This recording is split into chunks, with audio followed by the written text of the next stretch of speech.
This just in. The on-air placard of one young Christopher Barkley has been stolen. There is a 50,000 doll hair reward out there for this on-air placard. Again, that's 50,000 doll hairs for the return of this placard.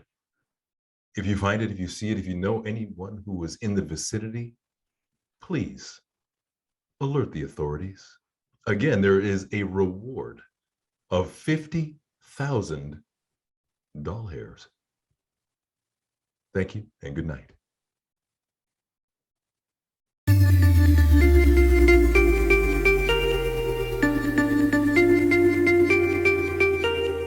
You're listening to Make It, a podcast by Bonsai Creative that helps creatives in film get where they're going faster by sharing the advice, knowledge, and insights of professional creatives across the film industry. I'm your host, Chris Barkley, and with me today is my good friend and Make It podcast co-host, Nicholas Buds.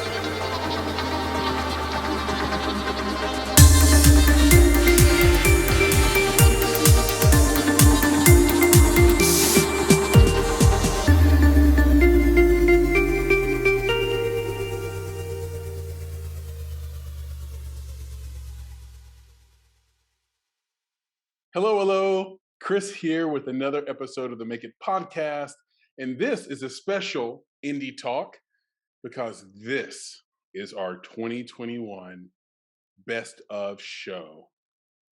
Only 10 days late. Only. That's it, bro.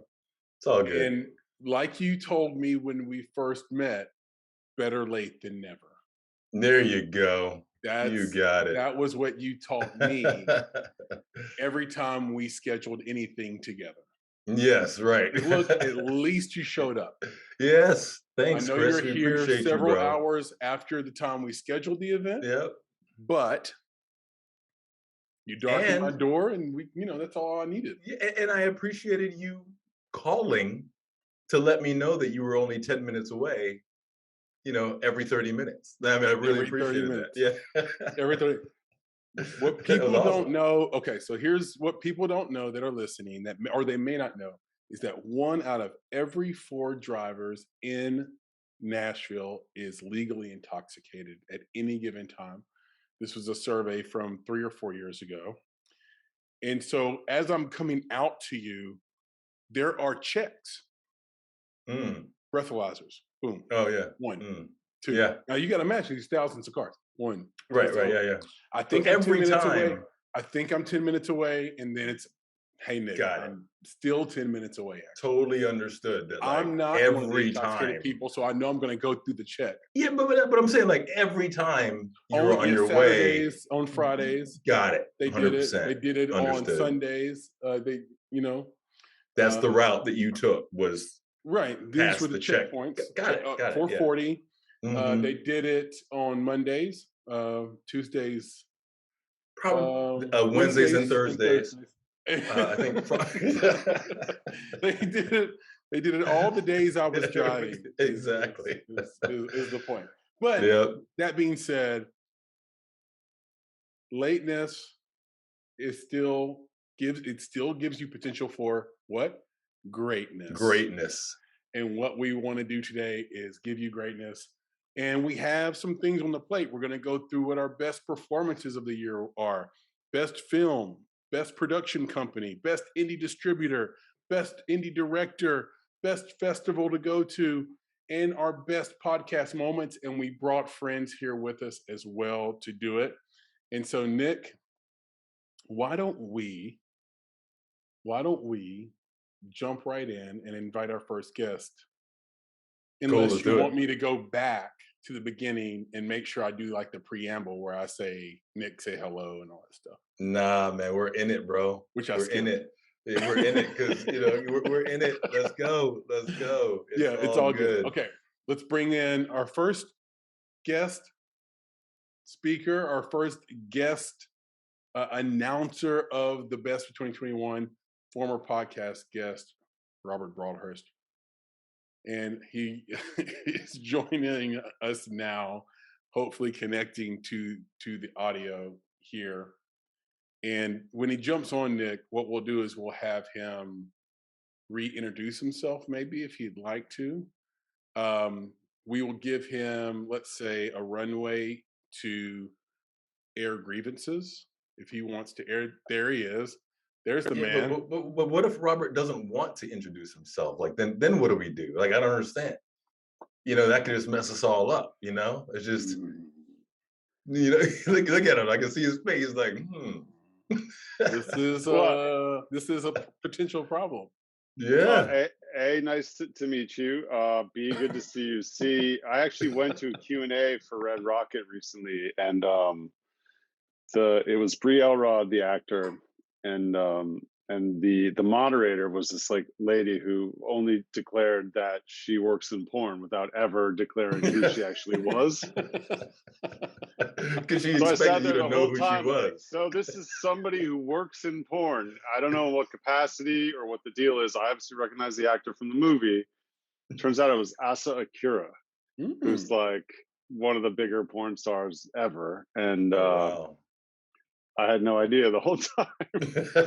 If your first name is Asa, Asa, you kind of like you have to end up in porn the way I that think if it's your probably first name is Asa. Jeeves, you're a You butler. hear that? It's probably Asa, but that's not what was in his head. I get it. Yeah. 100%. Robert, you're doing what I do with Ghislaine Maxwell. I cannot Ghislaine or whatever. I cannot pronounce her name unless I say Ghislaine Maxwell. And I cannot. I can't. I've trained myself to say it the wrong way, and we're going to take that conversation to the bar in Manhattan. Is that where you're at right now? Are you? Yeah, I'm in Brooklyn. Yeah, Brooklyn. Yeah. What do you guys? You want me to introduce myself? Yeah. If you'd like, yeah, go ahead. And we introduced you. Well, we kind of introduced you, but go ahead and introduce yourself again. You're going to edit all this, and like, are we free to talk right now, or? Yeah, you can say whatever you want. So we're recording. We're in it. We're gonna just roll and just have a good time. Like, there's no need to edit. What is an edit? Edit. We're not editing out the fact that his earbud just fell out of his ears. This is all good. That's. Like, this is live. I'm gonna need an upgrade. She's gonna need to go back to the well. I'm afraid it's gonna be difficult for her. Yeah, no. I just wanted to know what the format was and what I could do to facilitate it. That's all. Yeah, absolutely. Well, let me say some things about you first. Robert Broadhurst was our podcast guest earlier this year, one of the first guests on the podcast this year. Amazing year on the cast. I had so much fun talking to you, man. I just can't even explain it, and learned so much in our short conversation. So if people want to go find it, we don't actually number our conversations by episode, but you can go back to January 26th of 2021, and you can get caught up on everything that is in the film world of Robert Broadhurst. He's an incredible director and pretty much does anything you need him to do in film, I would probably guess. Is that fair to say that you can wear a variety of hats? I mean, I can fake those hats till I make those hats. Yeah. Ooh, that's what I'm talking about. Well, how do you feel about that though, Nick? Like with the Elizabeth Holmes thing going down and everyone sort of making it an issue of maybe we should stop telling people to fake it until they make it. No, I think there's an intention behind that, right? Which is especially like applying all these different skills. But some of it's like, just say what it is that you are, as opposed to saying that you're trying to be that thing, right? Okay. So you're not really faking it if you're doing it. Yeah. Right? You just might not be doing it as well now as you will be, after you mess up a couple times and you learn some lessons. So, I think it's the intent behind it. Right? If you're legit faking and you're just putting out some garbage and you're a pretender, that's a whole different story. But that's not the intent behind the statement. Yeah, I've got a friend, Marcus Whitney, who did a whole TED talk on "Fake It If You Make It Until You Make It," And, there is this line that you have to ride between unbridled optimism and delusion, the like sort of the delusion of the entrepreneur, let's say, and fraud. And, for him, he was like at night teaching himself how to code, and during the day telling his employer he knew how to code. Now, is that grift or is He's that working it. good? He's He working eventually it. taught himself to code, Yep. did the job really well, left, started his own company, and now he's like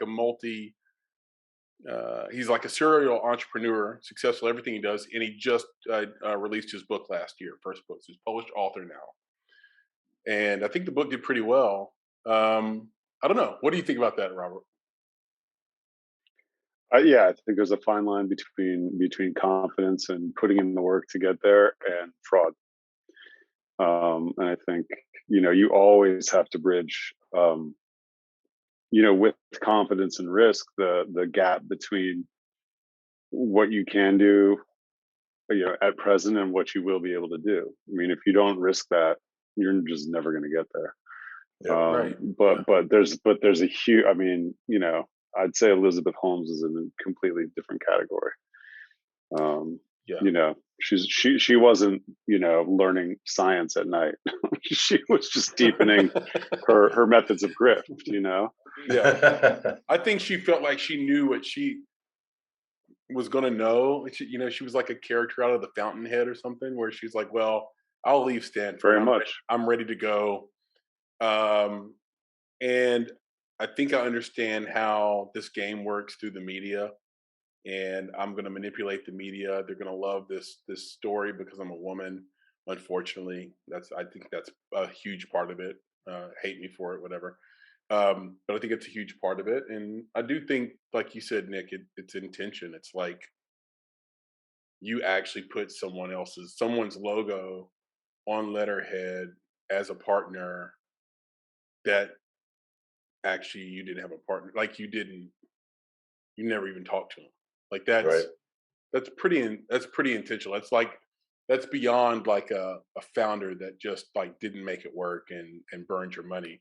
And we go through that investing in films, right? Like what is the tightrope between fraud and a filmmaker that just isn't working hard to return your investment? It's probably for another call, but it's an interesting topic. We should probably explore it because we've met true fraudsters in film, and we've met filmmakers that desperately want to make your money back and execute on those things, and then we've met filmmakers who kind of if a fairy gave them an idea, they'd be like, "Yeah, thank God." But outside of that, they're not gonna try to make your money back.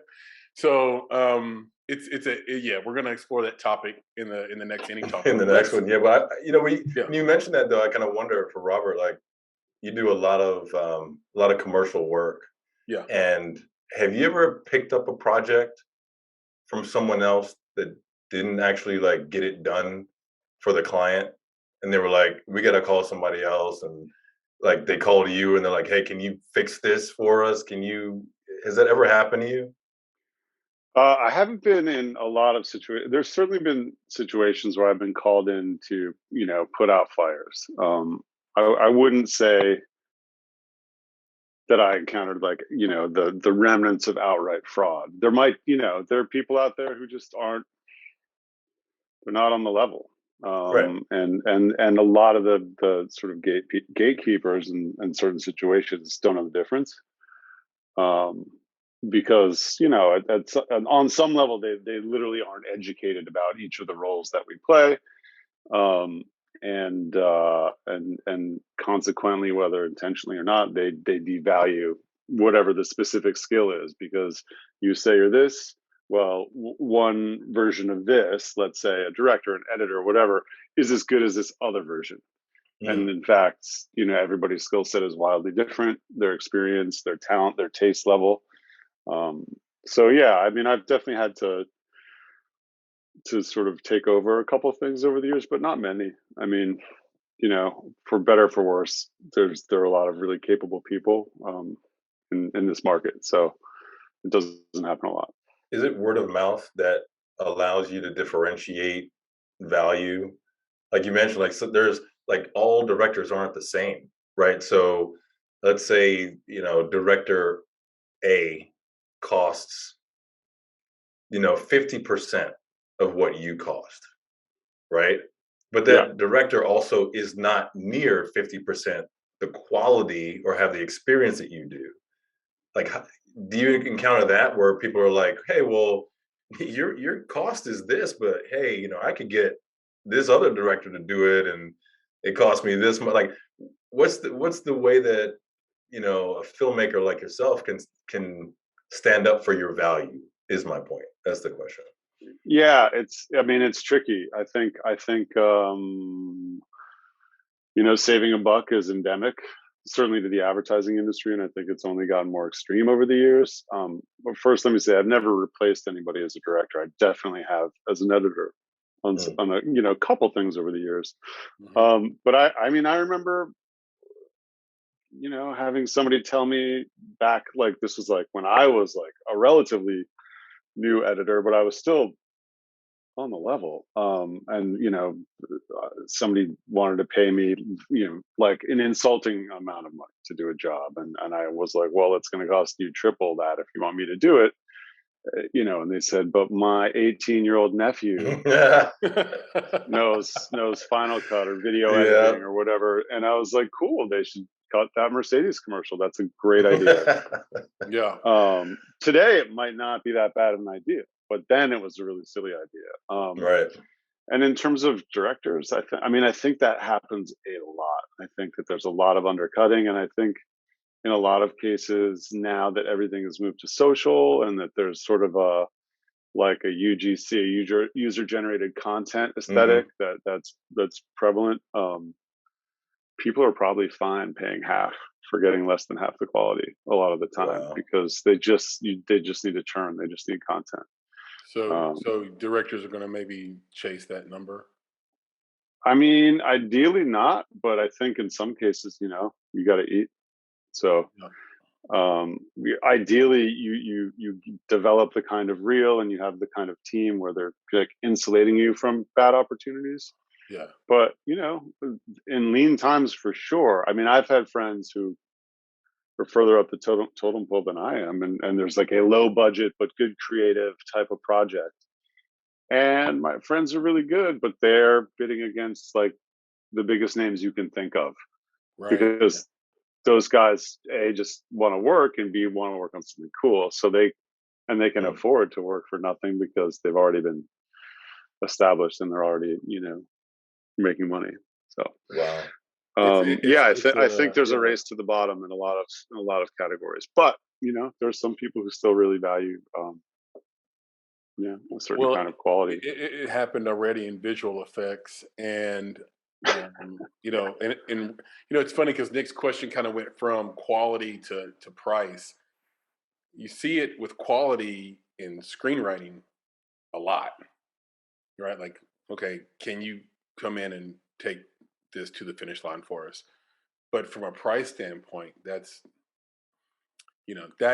one of those where you're actually fighting the ease of like the skill set you might have developed over years is being learned rapidly by software.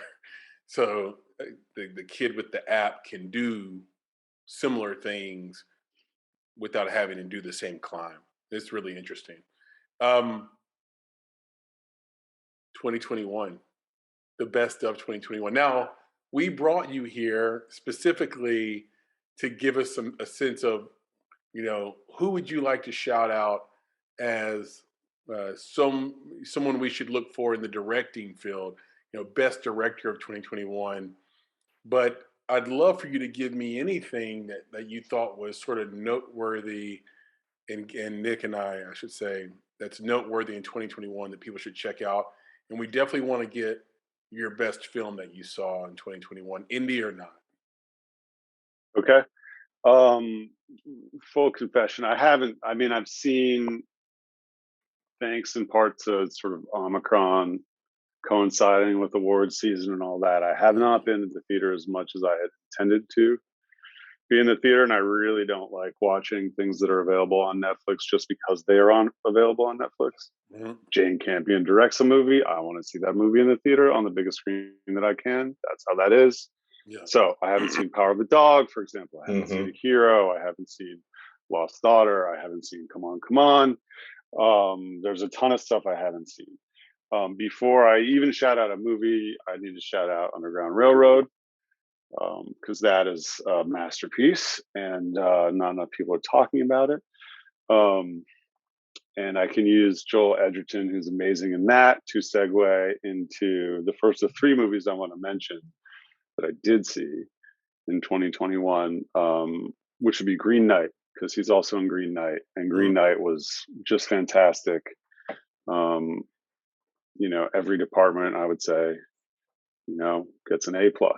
And that's rare in a movie. I think it was a really special movie, and it was the first special movie that I saw in 2021. I thought it was fantastic on so many levels. Just really wonderful.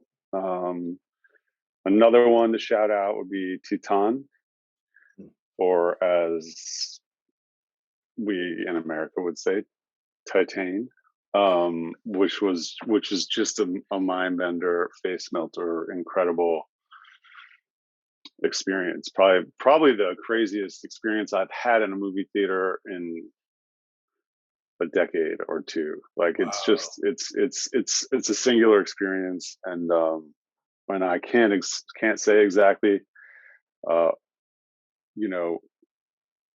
what it amounts to, but the amount of feeling that I got from it, and the amount of sort of sorting and wondering and fantasizing that my brain had to do while in that movie was pretty priceless. So that's a really special one. And then the third is one I mentioned a little earlier, Red Rocket by Sean Baker. That was amazingly shot during the pandemic. Tiny crew, but it's like the Lawrence of Arabia of scrappy indie films. It's just really incredible. And honorable mention, which is a funky thing to say about this movie because it's also like an actually incredible movie, Licorice Pizza. Oh yeah, but it's Paul Thomas Anderson, so of course it's like the guy who runs your favorite restaurant opens up another restaurant. You expect it to be very good. It's very good. It was. Everyone should see it. But those other movies really stood out to me as the non-obvious choices. And I want to shout out whatever another to The Scary of 61st, which is Dasha's movie, Dasha from Red Scare. She made a tiny little horror movie about Jeffrey Epstein, and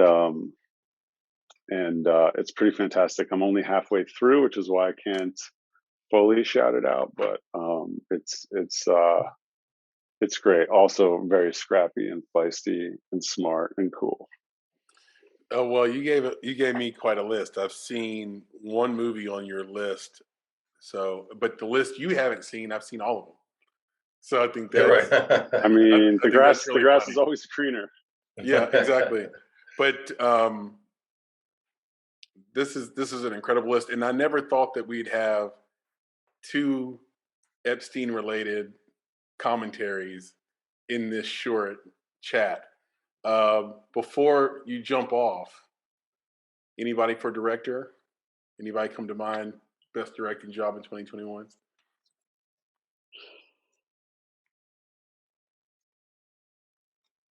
I mean, I gotta go with Titan. It pushes every boundary. I mean, there's nothing. I would say nothing and everything is sacred about that movie, and it is fearless. So Julia Ducournau definitely for me gets it. Although that takes nothing away from the other directors whose films I mentioned, because they're all like honestly visionary works. It's beautiful, man.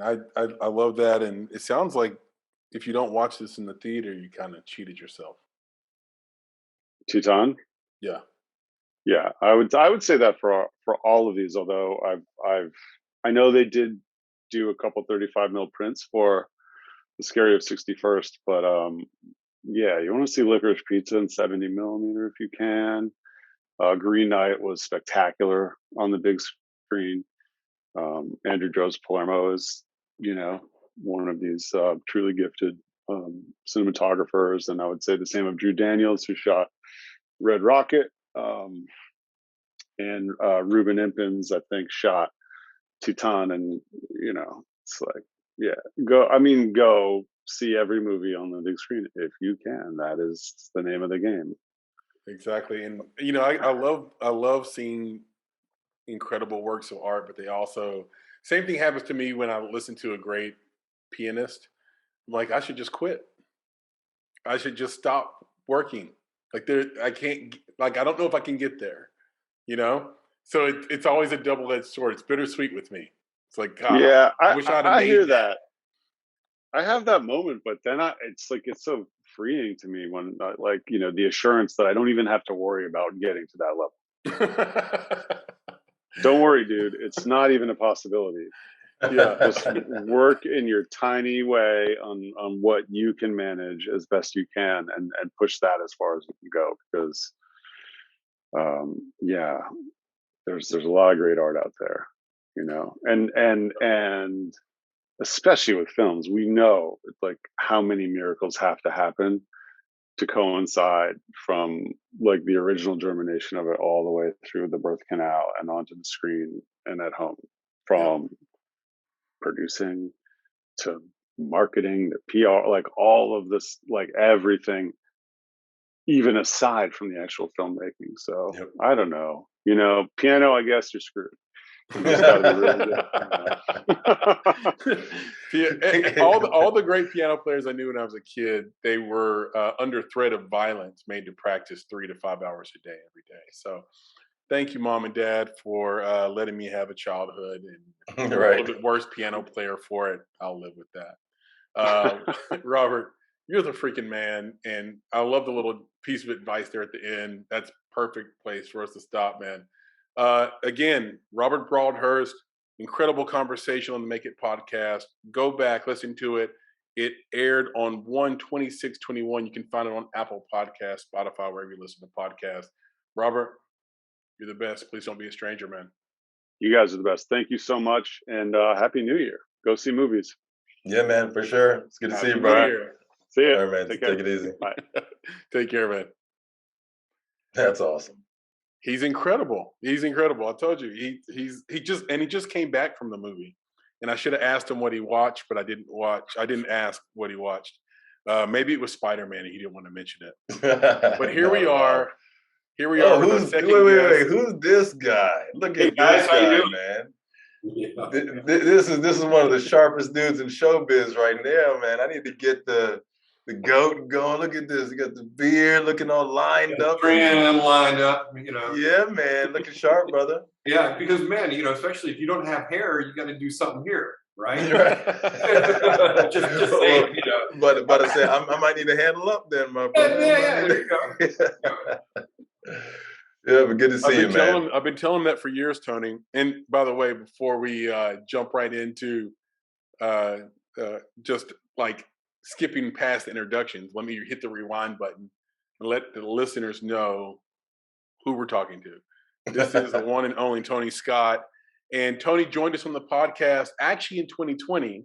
So now a 2021 guest. But we didn't think that mattered because he's an expert in his field. He knows what the hell he's talking about.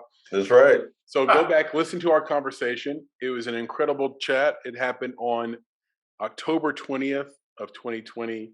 That's when it published. Go back and listen to that. Apple Podcast, Spotify. Tony, what has been happening, man? What's new in your world? Well, as you might imagine, COVID has been a little bit of an issue with as much as any other people in the film business. And I think last time we talked, we thought we had our film what was called Together then, now called Higher Love. We have Dan Glover and Jane Seymour and Stacy Keach and Lynn Whitfield all as the 4 lead characters in the story.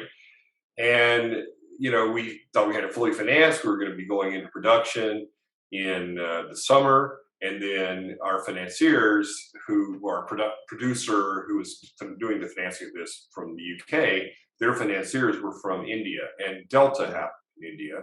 And whoosh, all that money just came right back. So, we had to postpone indefinitely, and we're back in the hunt for the financing for this. So it's kind of interesting that we should be talking about independent production companies and distributors and so on tonight. So it's a really interesting change in the world these days.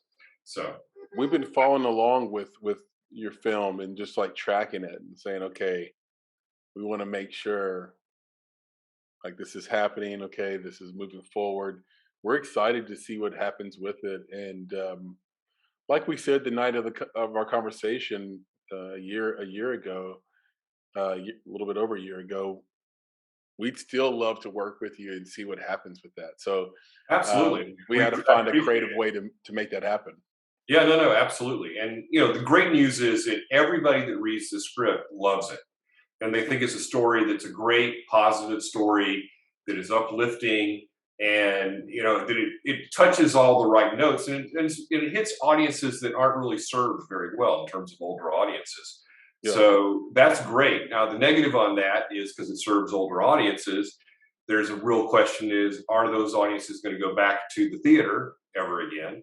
And also there's the issue just in terms of the way film finance works, with you guys know, a lot of it is predicated on foreign pre-sales. And very few actors over the age of 60 are quote unquote bankable enough to be able to film, to actually finance a movie. And we're not going to get Denzel to do the movie, as much as I would love to work with Denzel. Right. Yep. That's not going to happen. Okay. So it's, you have to also be realistic about those things. And so the model of financing is really changing in the indie film world, and needs to change more, because the reality is most films that are made that are indie today are not going to have theatrical releases. That's right. They're going to go to streamers, or they may have a limited theatrical release. And just before this, because you told me what you want to kind of talk about tonight, and I said, well, what were my favorite indie movies of this last year? Yeah. And I made a list, just ones that I thought of. So Coda, which I loved. Okay. Apple was the distributor. They bought it at Sundance for $25 million. That movie was not a cheap movie to make, though. But they certainly, the producers did okay on that.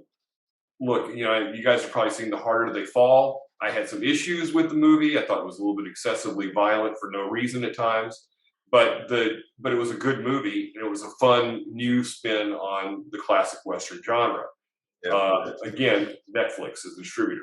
Power of the Dog, Jane Campion. Come on, Benedict Cumberbatch. Are you kidding me? Again, Netflix. Summer of Soul.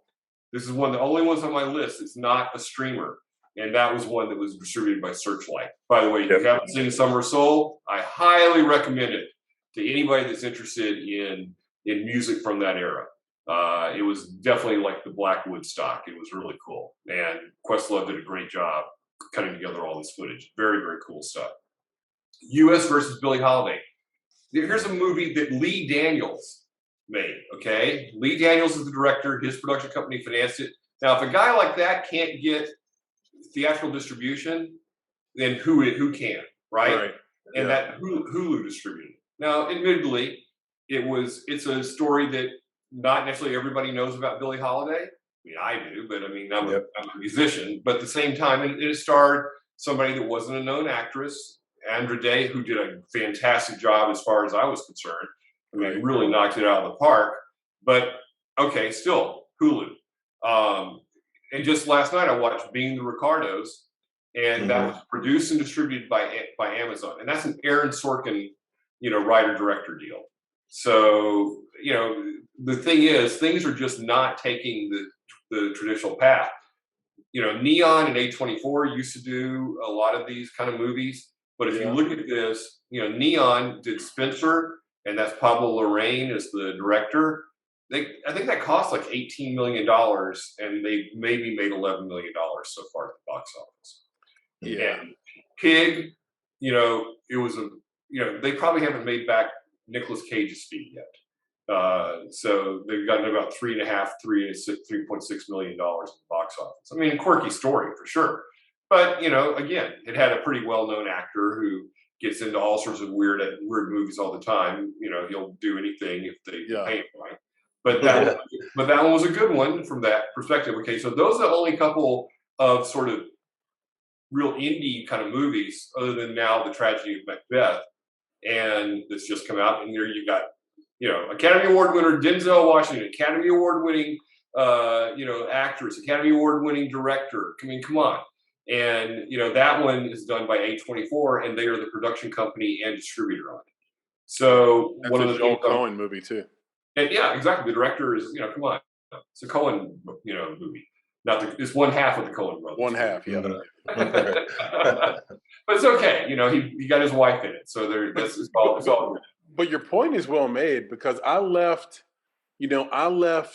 Spider-Man recently. I went and watched it with my youngest daughter, and the engagement of the kids in that theater was unbelievable. Yeah. Like, they were screaming.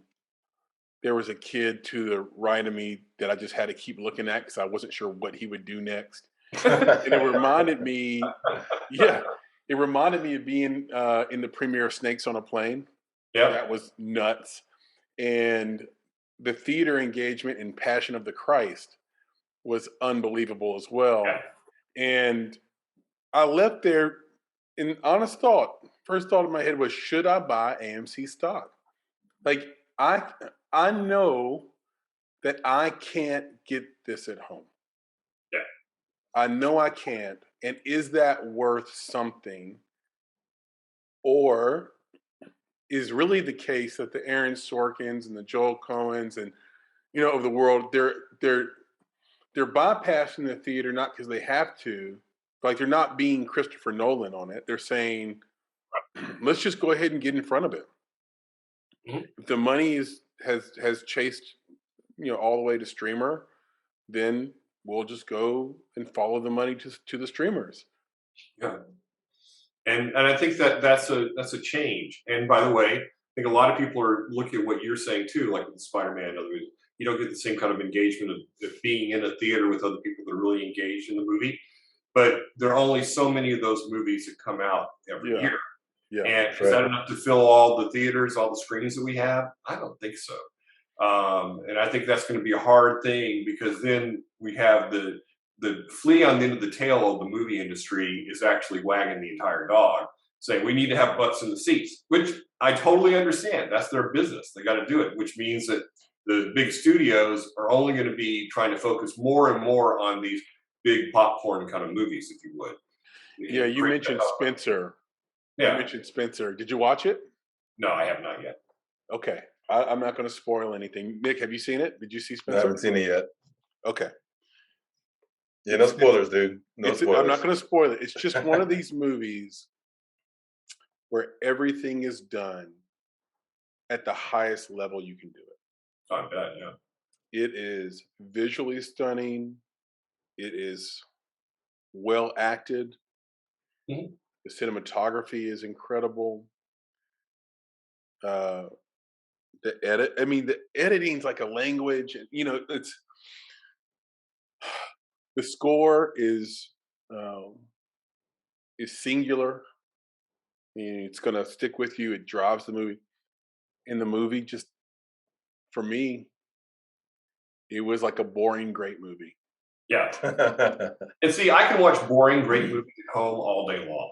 There you go. And I can watch boring, bad movies even more at home. Yeah. And the thing is, you said earlier about going to Spider-Man, am I going to catch that at home? Yeah, well, maybe not, but you're not going to catch COVID at home. There you go. Yeah. Right. So I mean, this is the calculus that people are putting in, and they're saying, and am I going to catch having to pay, $15 for a ticket, and plus the really crappy snacks and stuff that I'm going to get, and the time and effort to do that? Is it worth it to do that. And it's got to be something that's really worth it. So it's got to be an experience. Special movie. Yeah, that's it. And that's what Spider-Man was, right? It's about that engagement you're having not only with your own family, but with the other people that are in the room. Absolutely. Right? If it's an experience, you'll pay for the experience. But otherwise, it's funny if you think about talking about streaming versus theater. I was just thinking, like, I remember, several years ago, I think my wife was asking me about, like, fried green tomatoes. Yeah. Right. And we had, it was like several years ago, we had a Blu-ray player, right? And it's like, she's like, well, let's get fried green tomatoes on Blu-ray. I'm like, why? We have it on VHS. Right? Like, I don't need to see fried green tomatoes on Blu-ray. Like, I'm good. Like, I'm good. It's just, it's not about the visuals. I don't need to see HD fried green tomato. Like, I'm good.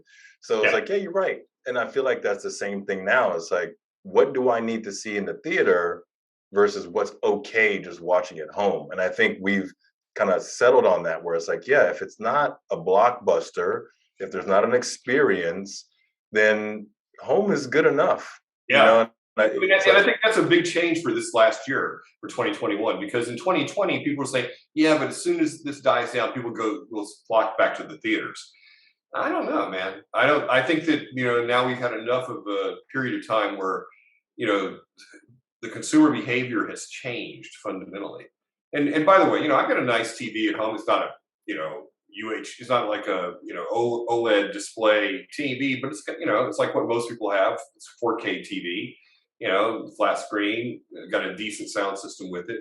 And I watched Being the Ricardos last night, and it's beautiful. Okay. Beautifully shot. The production design and and costumes are absolutely right on.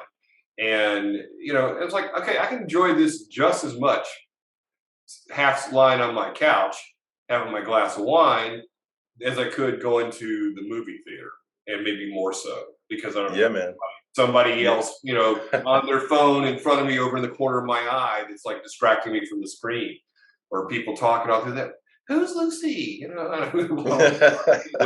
Yeah, for me, like up here, it's a family of four is about $55 to $60 to go to a movie. In LA, it's probably closer to 100.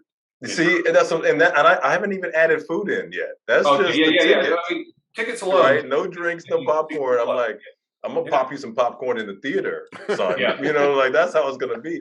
But like, I'm gonna put the Jiffy Pop on, guys. You mean your home theater? You mean your home theater? Right.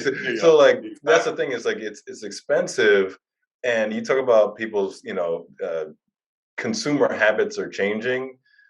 Man, so Chris and I have executive produced a couple of films, right? And I remember we told friends, we told family, we told coworkers. Man, I had this, I'll call him a friend for the purposes of this conversation. I had a friend of mine. Like a Facebook friend. Yeah, I'm gonna let it there. That's about good enough for what I'm about to tell you, right? So this friend of mine says, "Hey, Nick, what was the name of that movie again that you guys did?" And he rattled off the name. He's like, that's the movie, right? And I was like, yeah. He's like, oh, great, I'm gonna watch it now. I was like, man, that movie came out like 3 years ago. I was like, well, why are you gonna watch it now? He's like, because it's on Tubi for free. Yeah, exactly. I went, wait. You're my friend. Like, come on, man, you're supposed to pay for this. At least like, pay to rent it for $3. Exactly, for $3. You're my friend. Like, you're supposed to pay because you're supporting, and it's $4. It's not anything. And he told me he waited because now it's free on Tubi. I was like, and man. That's how you think about it, and that's your friend, right? But anything that comes up, you look at Facebook when they're people making comments about a new movie is going to come out. They'll say, when's it going to be streaming? That's like, you see the same question over and over and over. Exactly. Where can I stream it? When can I stream it? And it's like, I'll wait till it comes out on Netflix, whatever. Okay, thanks y'all for supporting the arts. But this is why you get the kind of crap that you complain about all the time too. There you go. But you get what you pay for, guys. And people, but that's a change, and we as filmmakers are going to have to really adjust to that new environment and figure out, and financiers are going to have to figure out new ways to make sure that they can invest in movies we still can have a great return. I mean, a fantastic return to investors, but we need to find a way to do it that is mitigating their risk as foreign pre-sales used to, with the new environment of the streaming environment. So yeah, I think the answer is still IP, but you know, can you build a world around something that isn't a superhero? And I think that also, you know, anytime you see you're in a place like we're at now in society, this inflection point where things should go one way or the other, yeah, there's a space in between where folks that, you know, have a lot of innovation can change the world right in that space, right? And I'm waiting to see if that happens. Like, you know, who is going to be, for lack of another example, the Elon Musk of film? You know, a theater with incredible HEPA filters, a theater that is a VR goggle. You don't wear VR goggles in there. The theater is a VR goggle. Yeah. Smaller micro theaters, smaller spaces that are easier to manage. Theaters that have that has a 3-star Michelin restaurant attached to it. Yeah. Who's going to innovate in the space and take advantage of the inefficiency of these large big box theaters whose real business is real estate? Yeah. And they just have to figure out, you know, their capacity issue. They're trying to say, well, we need 19-year-old boys to come in here and because they don't care about their health, and they're going to eat a lot of concessions, and they're going to get out of the house. They're going to get out of the house because they're going to follow these soap operas that we call Marvel movies and DC movies. But way before COVID, anybody that had kids could see their kids were like starting to shrink inward and watch all their content on their phone, iPad, computer anyway. So that was kind of already happening. So they're saying, well, what will get them out of the house now? But there's a space in between where you can get everybody else, but you just got to get them a better experience, to Nick's point. Before you leave us. Yeah, sure. Did you have a distribution company or production company of the year?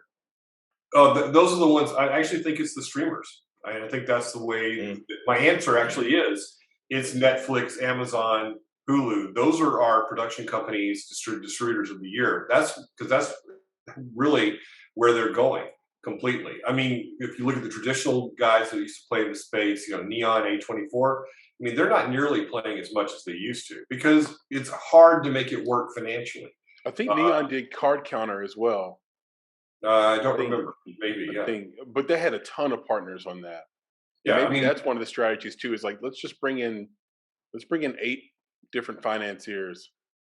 Yeah, which of course means you have 16 different problems. But right, you do. And like your or 64, more likely 64. It's like 8 squared. But you're right. Like it feels like you're gonna do 8. You're gonna spread the risk, and then you're gonna get one of these companies that does software-based payroll and accounting instead of hiring a CAMA accountant. Yeah. And paying them 1%, and you're going to let that software handle the complexity because there'll be some Silicon Valley founder that's going to be on the hook if their software doesn't work. Yeah, I mean that's all really possible and doable, but still what it does, it may spread the risk around, but it doesn't actually mitigate the risk in the same way that financiers that have become accustomed to lending, basically financing against tax credits and foreign pre-sales. Because that's right now, foreign pre-sales are more or less gone, and very few indie movies are going to get a minimum guarantee from a U.S. distributor, which is what financiers used to look at. It's like, okay, well, I got the tax credits, I got the foreign pre-sales, and if I have those two, if those two make up about 70% of the budget of the movie, then that's a pretty low risk. Relatively lower risk project. The most I have to lose is 30% of my investment. And, I figure as long as the movie can get made at all, we'll probably get that much back. Because we're going to, so I think that's the real problem. If we've lost this whole value of foreign pre-sales and minimum guarantees in the indie movie space. So, which also sort of pushes people more towards, oh, let's do these big things, because the bigger it is, actually, the more we can mitigate our risk in some ways. Yeah, we preach that. Like there's a thing here in Tennessee where it's like, how much is your movie? Oh, let me guess, $200,000 or $250,000. 250. Because that's the limit where you start to get your rebate back. Yeah. Or you get some rebate dollars. And it's like, how much does the movie actually cost? Maybe it should be 2 to 5 million, because I think you'll make your money back. You'll have a greater chance at 2 to 5 million than at 250,000. Absolutely. You're gonna have a greater chance of getting a better distribution deal and getting better actors, getting better, spending more money on equipment, stuff that's gonna go up on the screen. Okay. Yep. And that's the thing. And so, when I first started doing this, movie, the Higher Love movie, I was trying to basically keep it, how can I keep it as the budget as low as possible and get as much of that onto the screen in terms of quality acting and things that are gonna look great. So spend the money on anamorphic lenses to rent. Don't do it on sphericals. Make sure, because I like the way it makes people look, and especially this is a movie that's going to have a lot of two people talking to one another, and they're older people who want to make them look as great as possible. Yeah. So having people that know how to do that is what's going to make a difference in the movie. But then if I started off with, oh, let's see if we can get Samuel L. Jackson to come and play the role. Not that he's necessarily right for it, because I don't have any motherfuckers in throughout. I can change it, but it'd be a little different movie. Yeah. Just a little bit. But if you do that, then all of a sudden you have something that at least foreign distributors can say, oh, I'd buy that movie. Right. So and I thought about at one point about earlier about Sharon Stone, because she's big in France still, and so you get one or two, but you don't check them all, right? So let's go get Jean-Claude, man. Get Jean-Claude. There you go. Get Jean-Claude and Bruce Willis. That's right, and Steven Seagal. Jean-Claude Van Damme, Bruce Willis, Steven Seagal, and Sharon Stone. And another one that you could potentially get that people don't think of, Mike Tyson. Oh yeah, Mike. Iron Mike is good. That's right. So get Mike just to do a little cameo, put him on the front. Might be good to go. People might, you have to have him work on his voice a little bit. Yeah. Don't tell him I said that, okay? You're right. No, I'm not gonna tell him. The crazy thing is, it's just the timing. It's just the timing. Like, what surprises people? Like Mike Tyson's, that whole thing started with the Hangover movies, and just the general surprise that was the choice for a cameo early in basically the first turnaround in the film. Yeah. And the rest is, he's doing a one-man play now, and he's doing all these things. So that all just came from a good cameo that was well-timed, where we weren't, as an audience, thinking about Mike Tyson anymore. No, it was just like a shock when you saw. Exactly. Yeah, and you got him in the right role, doing the right thing, and that's the nuanced stuff that you're talking about, Tony, where it's like, how do I make these guys look good? What are the lenses? What's the timing? How creative can we get here? Because the thing that we don't talk about enough is all that stuff being said about trying to make up the cost of the film. You also want to spend a little bit more in your film, because at the end of the day, it's got your name attached to it forever. Yeah. And you want to be proud of it. Yeah, I don't want to ever put out something that's a schlock. Okay, that doesn't look good. That people are not going to like it. Some people are going to love it. That's okay. That's that's why we have horse races. Thank God people have different pieces of taste. Otherwise, we'd be watching the same movie all the time. Yeah. But that's fine. It's absolutely making sure you do a quality job. The best you can do with the budget you have, and trying to make sure as much of that budget gets up on the screen. Yep. And which is really critical, because that's what people are going to judge you on. I think about Being the Ricardos. Yeah, I know they had to pay Nicole Kidman and Javier Bardem a ton of money, and I'm sure Aaron Sorkin made a ton of money, but it looked great. Okay, I totally was absorbed into it. I was saying, this looks like 1950s LA production, that's going on in a studio, I totally go for it. And all right, so you need to make sure that as a filmmaker that you're able to, one, tell a great story. It all starts with the story. And then number two, make sure you're able to tell that story also visually in a way that's going to be appealing to people to watch. Whether that's appealing in the way because it's going to scare you to death, or it's appealing because you can make you fall in love with the people that are on the screen. Whatever that is. I love it, man. Thank you so much. What a great place to end. The wisdom of Tony Scott. Tony, don't be a stranger. Thank you for giving us your best of 2021. Guys, always happy to talk to you and talk to your audience. I mean, love it very much. You guys are doing great work. I really like all the stuff you guys are doing. And so I do hope we can figure out a way to work together sometime. Awesome, man. We appreciate you. Thank you so much. It means the world coming from you, man. Talk to you soon. Be safe. Sure. Guys, appreciate it. Keep fighting the good fight. That's awesome. Yeah. Enjoyed that very, very much. Tony's a smart guy, He is. Like he is worldly he's just too. Quietly, humbly going about his way and doing the detailed thing. Wait, I hear somebody. Look who we have with us right now. Before we introduce and do all that, I have to do it.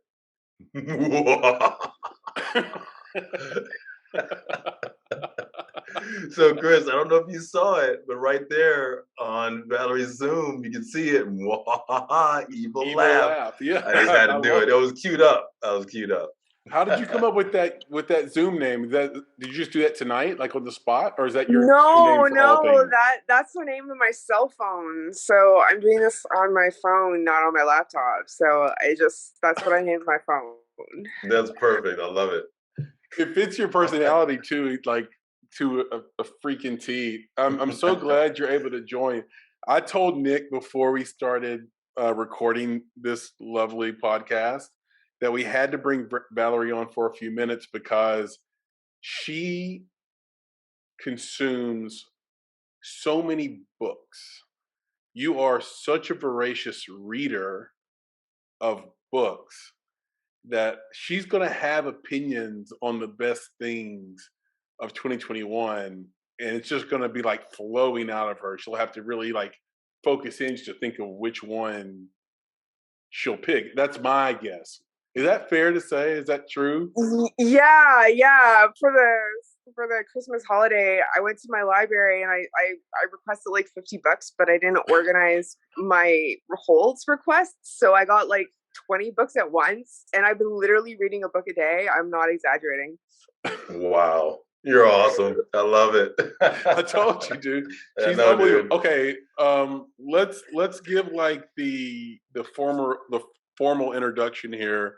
We are being blessed and graced by Valerie Barnhart. She is an animator extraordinaire, and she joined us on a podcast, one of the first guests of 2021. Yep. So if you go back to February 2nd, 2021, you can listen to our incredible, wide-ranging conversation. Valerie breaks down a ton of things and hits us with motivation in that episode. I love that conversation, Val, because your message to people was, you can do it, you can figure it out. And if you're not figuring it out, there's something there, because it might take you 3 years, but you have to start somewhere. And there's nothing to it but to do it. Like you can't let money be the reason why you never get started. Exactly. Yeah. And remind me again, like how much, I can't remember the number you gave. It was like an extremely low number that you made your short film for. Oh, 1,000 Canadian. So like the exchange rate, that's like 700 and change US. Yeah, and it's a beautiful short. Like we got to put that out there. Like it's awesome. Like that's not like 700 is huge for what you did. Like we're super impressed. I don't know how many people I've told about it. I'm just like spreading the word like wildfire. Thank you. Oh, I'm all on it. I appreciate it. Oh yeah. The only people, and this is full disclosure, Val, the only people I would not show the film to is mothers. All right, that's fair. I've done it. You showed it to a mom. I did, because the thing is, it's like, well, it's just, you know, it's heart wrenching though, but at the same time, as a parent, right? So mother or father, it feels like it just brings you closer to your children. Like if you have that good relationship with your children, it makes you want to hug them tighter. Right? That's the thing. Like that's what it was for me. It was just, and that's why I would tell mothers about it. It's like, listen to the story, and their heart bleeds for them. But again, at the same time, it's like, that's why I keep my kids close. Yeah. Right. That's why you hold them tight. Like that's why. And it's just, it was an amazing thing. And now here's the deal. Like, I know, you know, we're gushing over this one, right? But I know that since then, was that 2017, 2018 time frame? 2019 was when it made its debut. Yeah. But you've had another film as well, right? In 2019. Works. It's in the works. Okay, so before we get into some of the best, like what's going on with that? I want to know about that one. Well, well, to continue the success story, right? Like when you have a successful short go through the festival circuit, you can leverage that in order to get your next film made. Yep. So by doing that, I'm now with the National Film Board of Canada with like a fully funded, like it's insane. Like to be in a position where it's not a matter of how do I save money on my budget, is now we have a budget, so we have to now spend the money. Oh yeah. That's incredible. You flip, right? It's 100%. It's a completely different vibe. So I told my producer that like she's in a magical position where everything is just like a lottery to me. I'm like, oh, I get that. Oh, I get that. Oh my God. What's your producer's name? Who are you working with? Yelena Popovich. Say it again. Yelena Popovich. Got it. Got it. And tell everybody what part of Canada you're in. I'm in Ottawa, so the capital. It's a really boring city, nestled between Montreal and Toronto. Nice. Yeah. I still want to go. So yeah, for real, you didn't talk me out of it. Yeah. And by the way, for those listening, just to throw this in, Nick, if you want to go see Valerie's short film that she made in 2019, it's called "Girl in the Hallway." You can watch it. Where, Valerie? On Vimeo. Okay, so Vimeo, go check it out. That way you can see if you agree with us or disagree with us. I think you're going to be pleasantly surprised and very excited for what Valerie has coming up next. Sorry, Nick, I cut you off. Go ahead. Yeah, no, I was just going to say, like, so we saw what we saw, right? Which was, you know, the results of the process of the learning, right? That you taught yourself, and you taught yourself with what you had. You know, you made this film based off of the resources that were available to you. And as you just mentioned, they were limited. But now you're in a different position. So how does this new project change? Like, are you doing something vastly different? Are you expanding upon what you've done? Yeah, that's what I thought. Yeah, she's like, oh, no, I'm changing the game now. I got me some money, some resources. Yeah. Oh, it's totally different. It's a different form of animation, which I have to learn. It's now I'm working with people, so I have to actually direct people and direct technicians, which is a very different experience when you're like completely by yourself and you really have only yourself to answer to, like, you know, like having executives and like producers and like other people I have to answer to, which is a different experience. Yeah, everything about it. Like, I can't make this film by myself. Okay. Like, and that scares me because before I was like, I knew how to do everything, and now I have less control. So if you're spending your time like learning this new form of animation, do you feel like you need to spend any time, or like, do you have a plan for learning sort of how to run a set? Yeah. Like it's similar to running like any like directing is the same job. Whether I'm doing live action or animation. So like instead of the cinematographer, I'm doing the layout, so it's the same idea. So instead of like I still have to talk to an editor, and we're still going back and forth with editing. Like, the cinematographer would also be kind of like the storyboard artist. So like I'm dealing with storyboard artists, like I'm dealing with technicians like other animators, and like I'll be like, okay, animate this, and then they do it, and then they're like, no, more like this. Like, and like just go back and forth and adjust. And I'm enjoying the process. Like I really am. It's completely different. Like they weren't joking when they said every film is completely different from your other films. Like it's a very different vibe. And same with the topic, it's not so emotionally charged. So I find it a lot easier. And again, more fun because I'm trying to crack jokes, right? That's nice. Yeah, because there's no joking in the other one. So this one, huge departure, new stuff, new exciting, cast, crew, everything about it is different. So that's awesome. There's a filmmaker out in LA named Terry Jingles, and he is working on an animated film. Might be live action. I don't know.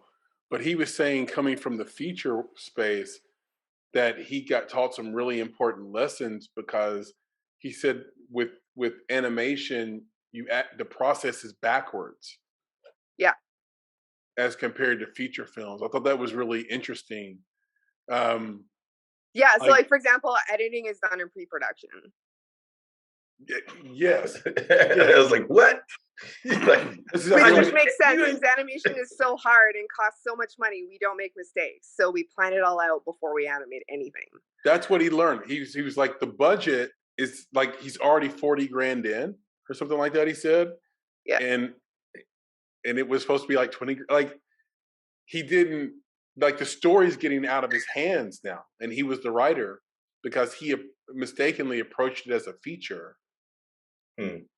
And didn't approach it as an animation film, which it works back, just what Valerie said. Like, but I love that. She was like, no, we're animators. We don't make mistakes. Not a thing we do. Because it costs too much. It costs too much to make. She's exactly right. Yeah. Like you can't, if you don't get that part right, it's so expensive. Like to go back, especially if you're working with someone who has a fee. And you're not like kind of the animator. You're like, Terry doesn't know how to draw. Yeah. Like he's not doing that stuff. So, and he doesn't know the software. Like it'll come out on our, we have a little content series, Val, that's going to come out soon. Like I think next Sunday, called Mistakes in the Making. And he's going to have one of those. And that's where you'll hear the entire story instead of and I'm going to put a plug. My memory of it, which is probably shitty. But I'm going to plug it because Valerie's going to have to do it too. Like we're going to have to. I'm telling you, because the key here is just the idea behind Mistakes in the Making is like, what mistake did you make during some process in filmmaking that turned out to be a blessing in disguise? Right. Oh, that's Girl in the Hallway. See, I know. Don't tell us. Don't tell us. We'll do it. We'll do it separately. Exactly, because everyone has that, right? Everyone has that thing that they're like, man, I wish I didn't do that, but you know what? Doing that led me to this, right? Or I made this mistake. Let's say it's in casting. I cast this person, and they did the horrible job, but then it was like I realized that was actually the character that was perfect for this story. Like it wasn't what I envisioned, but what they brought to life was perfect for the script. So yeah, don't give it away, because we're gonna do Mistakes in the Making with you, and it's gonna be awesome. And I can't wait to hear it. Totally agree. So 2021 best of. We want to hear some of your thoughts on like who you thought gave the best performance of the year, what your best film you saw in 2021 was, but also just how did maybe festivals. I think you went to a few of those virtually, maybe or in person. So definitely want to hear that. But I think also, I'd just love to hear how 2021 went for you. You being in Canada, like how was it? awesome, I got the green light. Yeah. Like, So that made the year development for hell you. for a year and a half. So when you sort of have the job and like you don't really, and you don't know what's going on, and they're like rewrite the scripts when you're getting it back from the execs, like you know, like yeah. So I got the green light. So I've just been running since then. That's awesome. That's awesome. Remind us how the film industry is different in Canada than US. Is it similar to BBC? Yeah. We'd be more similar to like how things are. We'd be similar to EU, to Europe. Got it. Man, I'm so excited. That's beautiful. So, what do you think? What was the best performance you saw in a movie this year? Oh, best stuff. Like Adzola, directed by Zanika Bravo. Like that is such a well-crafted film. Like A24 released it. Is a Black female filmmaker, and it's just like the acting in it, like the storytelling, the writing, the cinematography, the lighting, the color, like the costumes, like it's just everything about it was just so well crafted. It's such an over top story. It's really entertaining, and it's just love it. I really am looking, like I'm definitely paying attention to this director. I really am looking forward to her next film. So this is like her first feature. She did a lot of TV beforehand, so this is like her first feature, so or second or something like that. So I really like that. Beyond the Infinite 2 Minutes, directed by Junta Yamaguchi. Fucking brilliant, man. It's a one shot, one take film, like one take feature, where it's like it's really unique, really interesting concept. I've never seen a film like this before, so it got me really excited. It's low budget, it's indie, it's Japanese, it's still doing the festival tour, so it's just starting to get into theaters now. Like check your art house cinemas. Yep. Really worth it. And the premise is there's these people stuck in a 2-minute time delay, and they're just in this time loop, and it just time cycles back every 2 minutes, and it's just crazy how this escalates when you have a 2-minute time loop. Okay, I'm in. And then for shorts, like for animated shorts, Hugo Covarrubias, he's from Chile, did Bestia, which is on the short list for the Oscars for animation. Short animation. It probably won't make it because it's dark and creepy, and that's not an Oscar bait kind of California animation vibe, but it is amazing. And then I asked the most awkward question at the Q&A, and the guy just like like, but like I love that film. It is really dark. I don't want to give it more away, but dark creepy animation I have a soft spot for.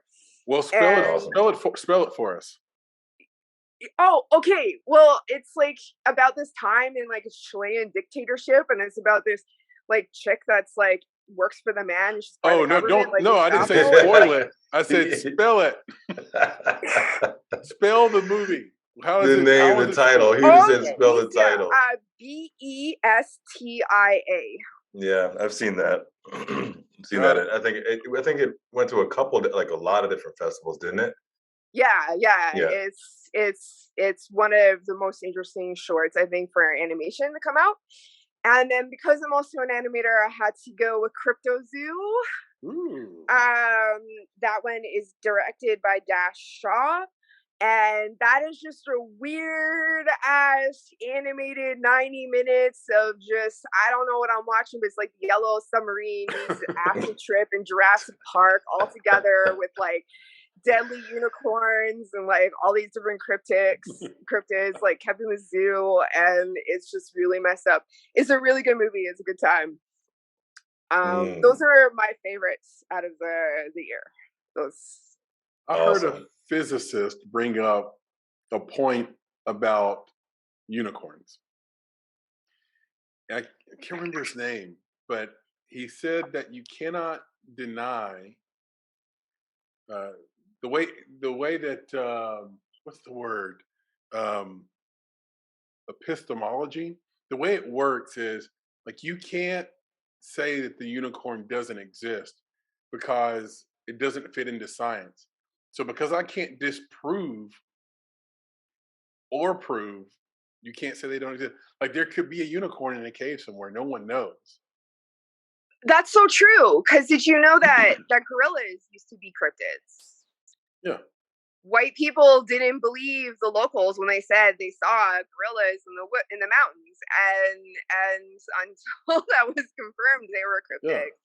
So there is some truth to some of these stories, like local stories. So I'm over here laughing to myself because I'm just envisioning this guy walking into the woods. Ain't no gorillas, I'm gonna just walk up and get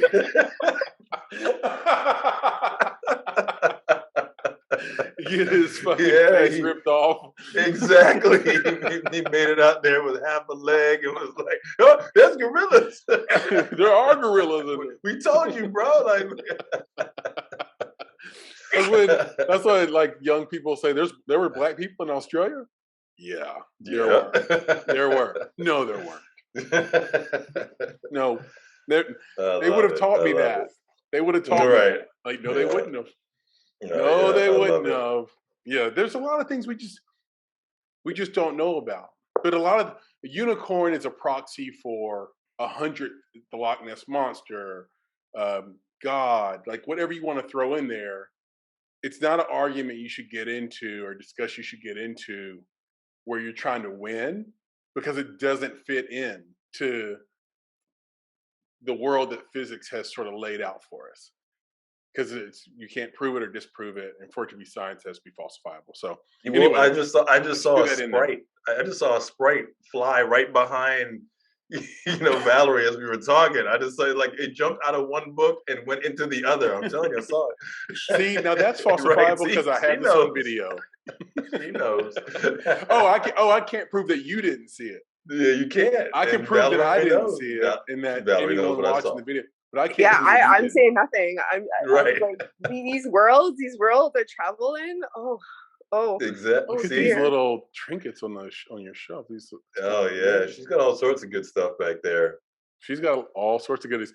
If we make it to Ottawa, then we're gonna have to crash at your place. Absolutely. You're more than welcome to come. That's awesome. Wait, so we gotta ask the question too. So we got the stuff about the films, but we do have to ask about the books, right? And I'm not gonna go deep and have to I'm never gonna ask you your favorite, right? I'm not gonna do that. But just give us like one or two that you read, and like one or two that you read today. I'm reading absolute trash today. So I'm almost done, but today's book is I Was Born for This, and it's a discussion on fame. It's YA for teens, and it's a discussion on fame and idol worship and future heroes, that kind of thing. Like try to have more in life, and it features a trans character, which is really cool. So awesome. It's like a trashy, coming of age teen thing. Like nothing really, it's not literature. It's a beach read, Right. You like books that have like a lot of drama in them, right? Like a soap opera, scenes and stuff like that. That's fair to say, right? Yeah. Books that I've read recently that I really, really enjoyed. The Year of the Witching was really, really good. Okay. And that has it was like the world building was phenomenal, but it's like scary witches, and we got this like scary like religion that kind of looks like Christianity, but it isn't. And then you got like, you don't know if it's like a cult in the woods, or like if this is like post-apocalyptic future, but like witches exist, and talking about like dismantling patriarchal systems. Like it's like the patriarchy and misogyny just got amped up like by 10. like in this society. So it's like really scary. Like it's like Handmaid's Tale. Yeah. And Level. so this main character has gone in and she's like kind of flirting with some witches, and she's sort of like the key to these curses that come onto this community that is really scary actually. and it's like kind of like a cleansing of this community, and she just had to go save it because of the children, and I'm kind of like, this community kind of deserves it though. I'm kind of like the witches. Let them go down. I'm making a promise to myself this year to read more fiction. Yeah, I've got a few sci-fi books back there behind me that are on cue because I've spent so much time the last 2 years reading nonfiction. And what nonfiction does is it kind of like, it tells you how things are per se, maybe, but it kind of fries you creatively over time a little bit. Like, you need to read how stories flow and break down in fiction on a regular basis. You just need to read this. So I'm so glad you're mentioning these books. oh yeah, like I could probably go on more about some of my favorites, like Lullaby for Criminals by Heather O'Neill. She's like an amazing writer. I like everything she writes. Another really good writer would be Erin Morgenstern. She did the Night Circus. Mm-hmm. That's what it's called. Like, if I could adapt anything, and I had like Hollywood budget, like, you know, like $1 budget, and like, you know, A-list actors with like green screen, and like, I mean, yeah, that's the movie that I would want to adapt, like that one. So with that in mind, I wanted to dig in on that real quick. So okay, where do you feel like you get more of your or most of your motivation or inspiration for your creativity? Do you get it from other animators and other animation that you've seen, or do you get it from this? I don't even know. It's a laundry list. It's like a, you know, can I use cavalcade of books that you get? Like, where are you getting your inspiration from for what you do? A Is it the books? cornucopia of books. You know, there you go. Yeah, like honestly, like I read books, like I research random ass stuff. Like right now, I'm researching like fairies and how they exist like cross culturally, like a cross cultural reference to fairies, which they don't exist in like fairy abduction stories. So like I'm thinking of writing a script for fairy abductions. Kind of like a play on alien abductions, but they're fairies instead. Yeah, so I just get these random ass ideas. Like I'll just it's sort of like building up off of something else, you know, like be a conversation with like an interesting stranger, or it could be just travel, or it could be like a really good dinner or like it could just be something as simple as like just going through my purse and then just like I just get this idea, you know, like it's like just living life, you know, like like if you're gonna tell stories, like I definitely like I watch a film every day. Like That's awesome. Yeah, like I that's the fun part of my job. Like so when I meet filmmakers that don't watch movies, I'm like, what do you mean you don't watch movies? Right. Like it doesn't make sense. Right. Like, so I get it from everywhere, honestly. That's perfect. Living life. Okay. That's living life, and that's the inspiration for just creativity and your animation, your expansion from one type of film into another. I think one of the things that you mentioned earlier, which I really liked, was like when you pointed to the books, you're like, these worlds back here, right? Like that's really cool to me. This idea that it's not just stories, right? Like it's a story within a world that's been built, right, by that creator. And I think that that's something that I'm sure we've already seen it in some of your work, but I'm sure we'll see it more, right? It's not just the story, it's the world that you're building in which the story exists. See the world building on my new one. Oh, See? you should see the world building. Well, we gotta see it. Like it's I'm doing a retelling of Dante's Inferno, right? Oh, I'm named after Dante. My middle name is Adonis Dante. I have two middle names. My mom and dad couldn't decide, So Adonis has got to love, obviously, Dante the writer. So this is exciting for me. Yeah, it's really, really exciting. Like going into this. So it's a modern love story. Kind of like my commentary on what it's like to date in nowadays. And it takes place in hell. We're gonna like travel through hell. So basically my main character is the world's ending and she's stuck in an elevator with her fuckboy ex-boyfriend. Yeah. I love it. It's like it's about dating and it takes place in hell. So accurate. Right. There you go. This is great. So are you just promise us that you'll keep us like posted on how things are going and when we can watch it, how we can support you in any way we can. Oh yeah, 100%. Animation just takes forever. So you won't see a movie for another year or two. We're really massively behind schedule. All good. If I'm anything, I'm patient, Valerie. That's right. That's right. So it's all good. You're wonderful. You're all good. Thank you so much for your recommendations. I know the audience is going to love it. And we miss you. Please stay in touch. And actually, we'll reach out to you for mistakes in the making, like in the next couple of weeks for sure. Okay, cool. I'll reflect on that. And I'm mainly going to be about failing and funding. Okay, that's perfect. Exactly. It's all good. Like we can use, everyone can use the advice. No, I don't want that job. It's all good. That's perfect. Well, thank you for having me. I really appreciate it. Anytime. And I know it's probably too late to say this, but Happy New Year. Happy New Year to you. Yep. Here's never too late. I hope you stayed home and stayed safe and didn't get COVID because everyone I know who left the house got COVID. Well, just came off the Omicron. Yep. We were okay. We still have a little bit of a cough here and there, but we did all the right things. It wasn't like we went out and like, found the place that had Omicron and walked into it.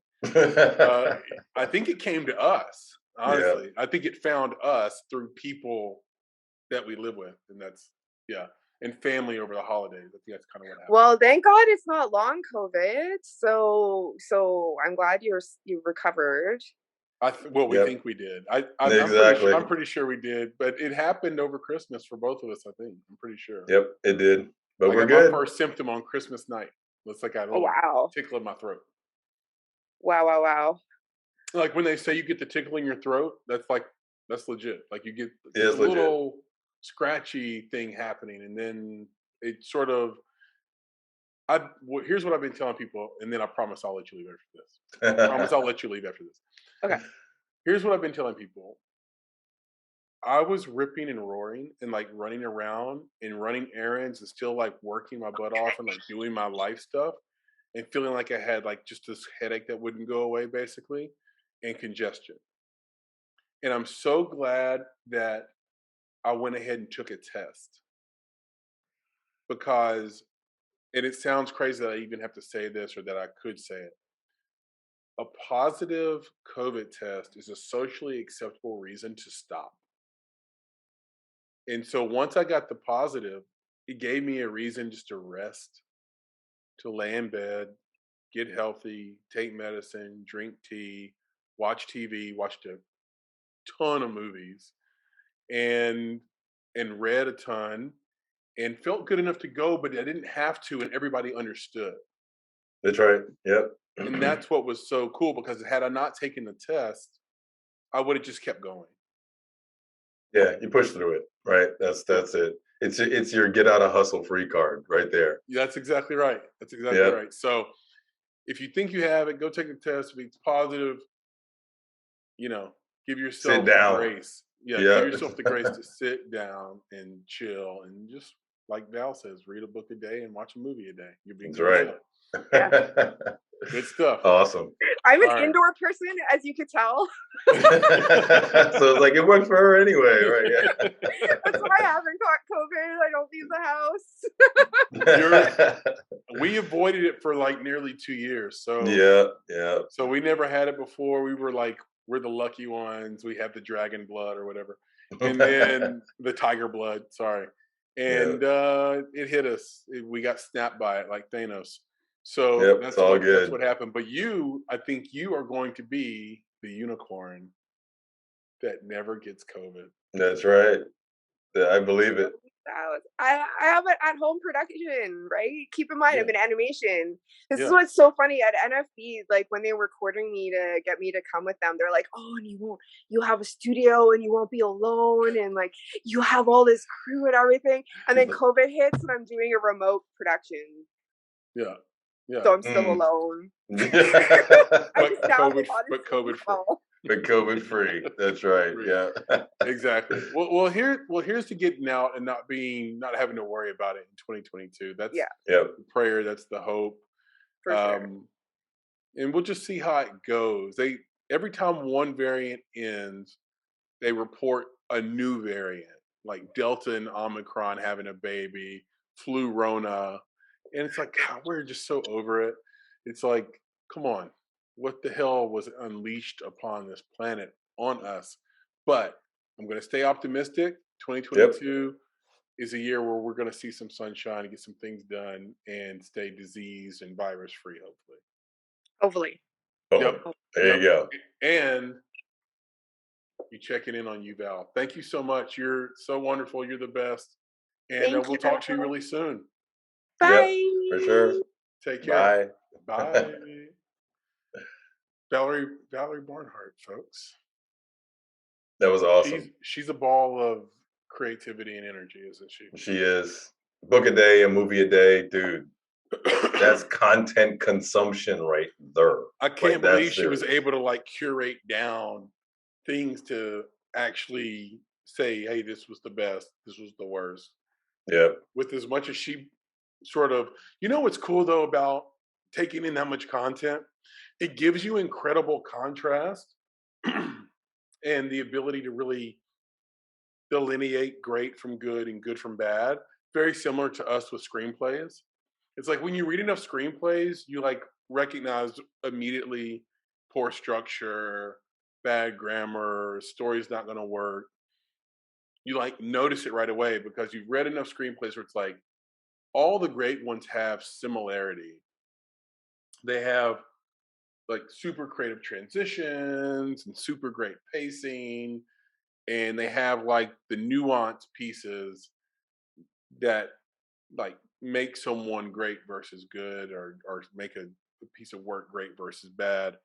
Whereas if you've read just a handful of screenplays or books or just a handful of movies, you don't know. You might, I've got someone in my family that thinks Stomp the Yard is the best movie ever made. Yeah, but it depends on who you are and how you look at things. I was gonna ask, and I kind of refrained from it, because you could get into this conversation. But for each of the folks that we just talked to, we could ask them, "Do you watch movies with regular people?" Non-filmmakers, you mean? Exactly, because that's it's hard. Alf. You're right, because it's crazy. Think about it as a director, as an animator. You just have a different eye, right? And I know that for me, me, and I'm I can be critical of the things that I don't think work, and sometimes I can get in the way of my enjoyment of a film. Right. So like you said, some of the greats, they have this, that, and the other. But I'm there's so much stuff out there that actually isn't great, but people love it and they rave about it. I'm yeah, but this and this didn't make sense. And they're yeah, whatever. But the performance was awesome. I was so that big story hole that the whole thing falls into at the end, you don't care about that. Yeah, whatever. It was great. It was nice. It was funny. Let it go. I'm it aggravates me. It gets frustrating because that's such a glaring hole that we had a mutual friend named Tommy that was like that, and he couldn't get over. We watched some Denzel movie together where there was felt like there was time travel involved. I can't remember the name of that, and it was a good movie. It was entertaining. He could not get past that. He was unable to suspend his disbelief based on the science they were sort of rested the entire movie on. The whole movie was based on the fact that you could do something that he found so implausible that the whole movie wasn't worth watching, regardless of the fact that Eva Mendes was in it and Denzel Washington, I think. Like, it's like... Right. So real quick, is it too early to have a conversation? And this is brief because we already had a great conversation earlier, but I could tack this on at the end. Is it too early to talk about Spider-Man and one of the issues that I have with it? Like, so you want to spoil it? Yeah. Is it too early to spoil? What are the spoiler rules? I don't know. Because this is out at theaters, but it's not streaming. I don't think we can spoil it until it hits streaming. Streams. Okay, all right. I'm not gonna say anything. But let's put a pin in it. A pin. We're gonna put a pin in that and make sure that we are coming back to it. Okay. Because much like Spencer earlier, I didn't want to give anything away. Right. But once everyone's had a chance to digest it, I'll give you my thoughts on why Spencer failed while doing everything perfectly. Or let's say 9 out of the 10 things, let's say, that you need theoretically to make a film great. Like, it's still going to get nominated because it's too expert. Well, same thing with Spider-Man. Right? I'm not saying I didn't it was garbage. Right? I'm not saying anything foolish like that. Yeah. And some of the performances were amazing. Yeah. I'm gonna give it all that. It's just these story holes, or one in particular that bothered me. And I think one of the reasons it bothered me so much is that I am not Hollywood. Okay. And what that means is that I am not of the upper echelon of folks who does this on a regular basis, has done it 1,000 times and seen these stories and seen all these things. So what I'm saying is that if I noticed this, why didn't they? Yeah. Right. And that's what bothers me. There's no way out of that film, out of the number of people who were involved, someone didn't raise their hand and be like, sir, ma'am. Yeah. Just saying. I think I know what it is. Pinning it. And I will talk to you about it later. And we'll see because if it's what I think it is, it jumped out at me and I just decided to let it go. Like, yeah, you have like to. the ending of Inception gets you. I let it go. I thought it was like, hey, how are you? Because if you're Chris Nolan, how are you going to end this? Oh, yeah. And you probably screen tested it. The screen testing I don't think people realize how much technology and analysis goes into screen testing when you hire a company to do it for you. It is so in-depth. It is so, their job is to make sure your movie is profitable. We've never talked, this should be Indie Talk. We've never talked about this on Indie Talk.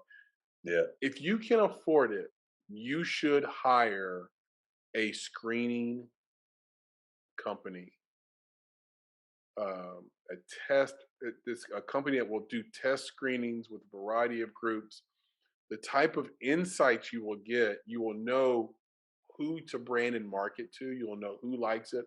You'll know if your ending works or not. You'll know if your movie works in this part of the country or that part of the country, and so much more. It's worth it if you can afford it versus setting up your own sort of screenings, in your town and with your friends and family. I think it's tough anytime you're going to do it with your friends or family. That's typically who watches it, though. Friends and family, and then your friends of your friends and family come, and then what feedback can they give you? Are they? It won't damage the family friend dynamic, right? Are they couching anything? That's the question. So yeah. Anyway, future topics galore. This has been a blast. Sure. But it would be crazy if we ended this without talking about this podcast and our favorite moments from 2021, just doing the Make It podcast. This was a really big year for us, Nick. Like, I think this is, and I've told you this privately, this was the most fun I have had doing this podcast this year. This year, and that's not to belittle or begrudge guests from 2020 or 2019 or late 2018, actually, when this thing started. I can't believe we've been doing it this long. It's such a great run. It's just there was something about this mix of guests that just blew me away. It started early. We talked about Robert Broadhurst and Valerie earlier this year, and just them having such an interesting take on the work they're doing, and such an openness about them. Because the reality is, and this is a little bit of inside baseball to the audience, Nick, is there are times where the person we're interviewing just isn't in the sharing mood, or doesn't want to overshare, or there are a lot of times where those indie creatives, even though they've been successful, they don't feel that themselves, and they feel like we're gushing a little bit too much, or they don't want to step into the spotlight at all. And then there are times where you just get a guest and they're just not a good guest. Like they're just not somebody who likes to talk or has something fresh or original or some perspective that's just their own to provide. But 2021 was really, for the most part, devoid of that. I was really taken aback by, let's say, like Corby Linker's total soul bearing on the podcast. Breaking down in tears and sharing really honest and intimate moments about his dad and his family and how he grew up. Blown away, floored by Chris Haley. Now, I should say, Nick, that I shouldn't be surprised when you look at who he is and where he comes. Like, I don't want to make it sound like Chris wasn't supposed to be a good interview. No, we knew he was going to be a great interview. I did not know he was going to teach me so much. This idea of scouring this country to find unmarked graves of slaves blows my mind. Yeah, because the idea if he found 3,000 in Annapolis, Maryland, there's got to be 30,000 in Tennessee. Yeah, it's the idea that it even exists, right? It's just not something that people think about. No one thinks. Yeah, it's like very few people are thinking about it. I'm so glad he made the film. And then his poetry, Nick. Now I think you liked If I Could. Mm-hmm. I did. I liked very the one much he did at the end. Yeah, well, the podcast as well. Like I thought that one. I had to catch when he finished. I was emotional. I honestly was, and I had to pause for a second before I broke back in and said, "Wow." Yeah, well, one of the reasons why I think I connect with If I Could is just that. I mean, honestly, I think everyone can connect with it, in their own way. It's just if you see it, right, and you see the words on the page, it is like he said, it's like it can kind of be off-putting a bit, right? Because it's if I could die, right? And it's like just for a day, just for a moment, if I could die, and it's like, whoa, that's tough, man. Like that's serious. Like, are you okay? That's like, no. That's not what I'm saying, right? And I've been in that space where it's just like if I could just escape, right? Because that idea of dying is basically, in that context, going to another world, right? Going to another space where everything else doesn't exist anymore. It's not a problem. It's not if I could take a vacation, because if you take a vacation, all that crap is still back at home, right? It follows you, but it doesn't follow you into death, right? And that was that thing where it's just like when you feel the weight of the world on your shoulders, if you could just escape the weight for a day, for a minute, for a moment, whatever that is, to be free of it, that would be beautiful. That might be heaven, Yeah. right? And I think, to kind of take it back to another guest, which is Travis Nicholson, meditation, Yeah. right? Reflection, sitting in a moment where maybe you just breathe, right? Maybe the escape is 5 to 10 minutes of, breathing and just getting out of your head for a moment, right? Like maybe that's what it is. So I think like everyone has this in them, which is why everyone has some sort of escape, right? So yeah, that was one of the ones that hit me, pretty hard. And like I said, Travis dropping knowledge on, just whether it's yoga, whether it's mindfulness, whether it's like your chakras and being in alignment with those is just, hey, look, you might need to tap into something that's out of this world, right, in order to find peace and sanctity. And and I really kind of tied into that as well from Travis. Well, I also love from Travis just his ability to sort of level set, with you in a very relatable way as a creative. Like, hey,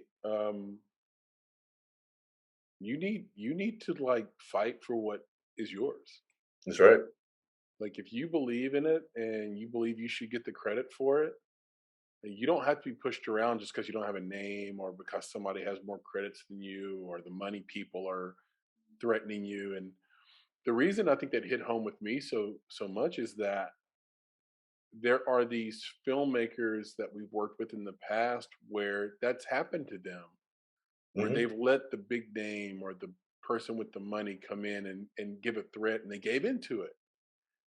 And because it's scary, Yeah. it's scary. You don't know. It's almost like getting, you know, a cancer diagnosis. Whenever you hear about someone having cancer, the first thing that happens is you or someone in the room starts to give all the different ways they heard that you can beat cancer without chemo. First thing that happens. But when you get in the shoes of the person with the cancer, do they have and would you have the courage to go against your doctor's orders if he says your best chance of survival? This is your life.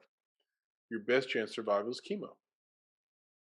And that's really difficult. So as a filmmaker, it's like you do this or you're ruined, or you do this and your movie won't be successful or will be successful. This might be the only movie I make. Um, let's just play ball.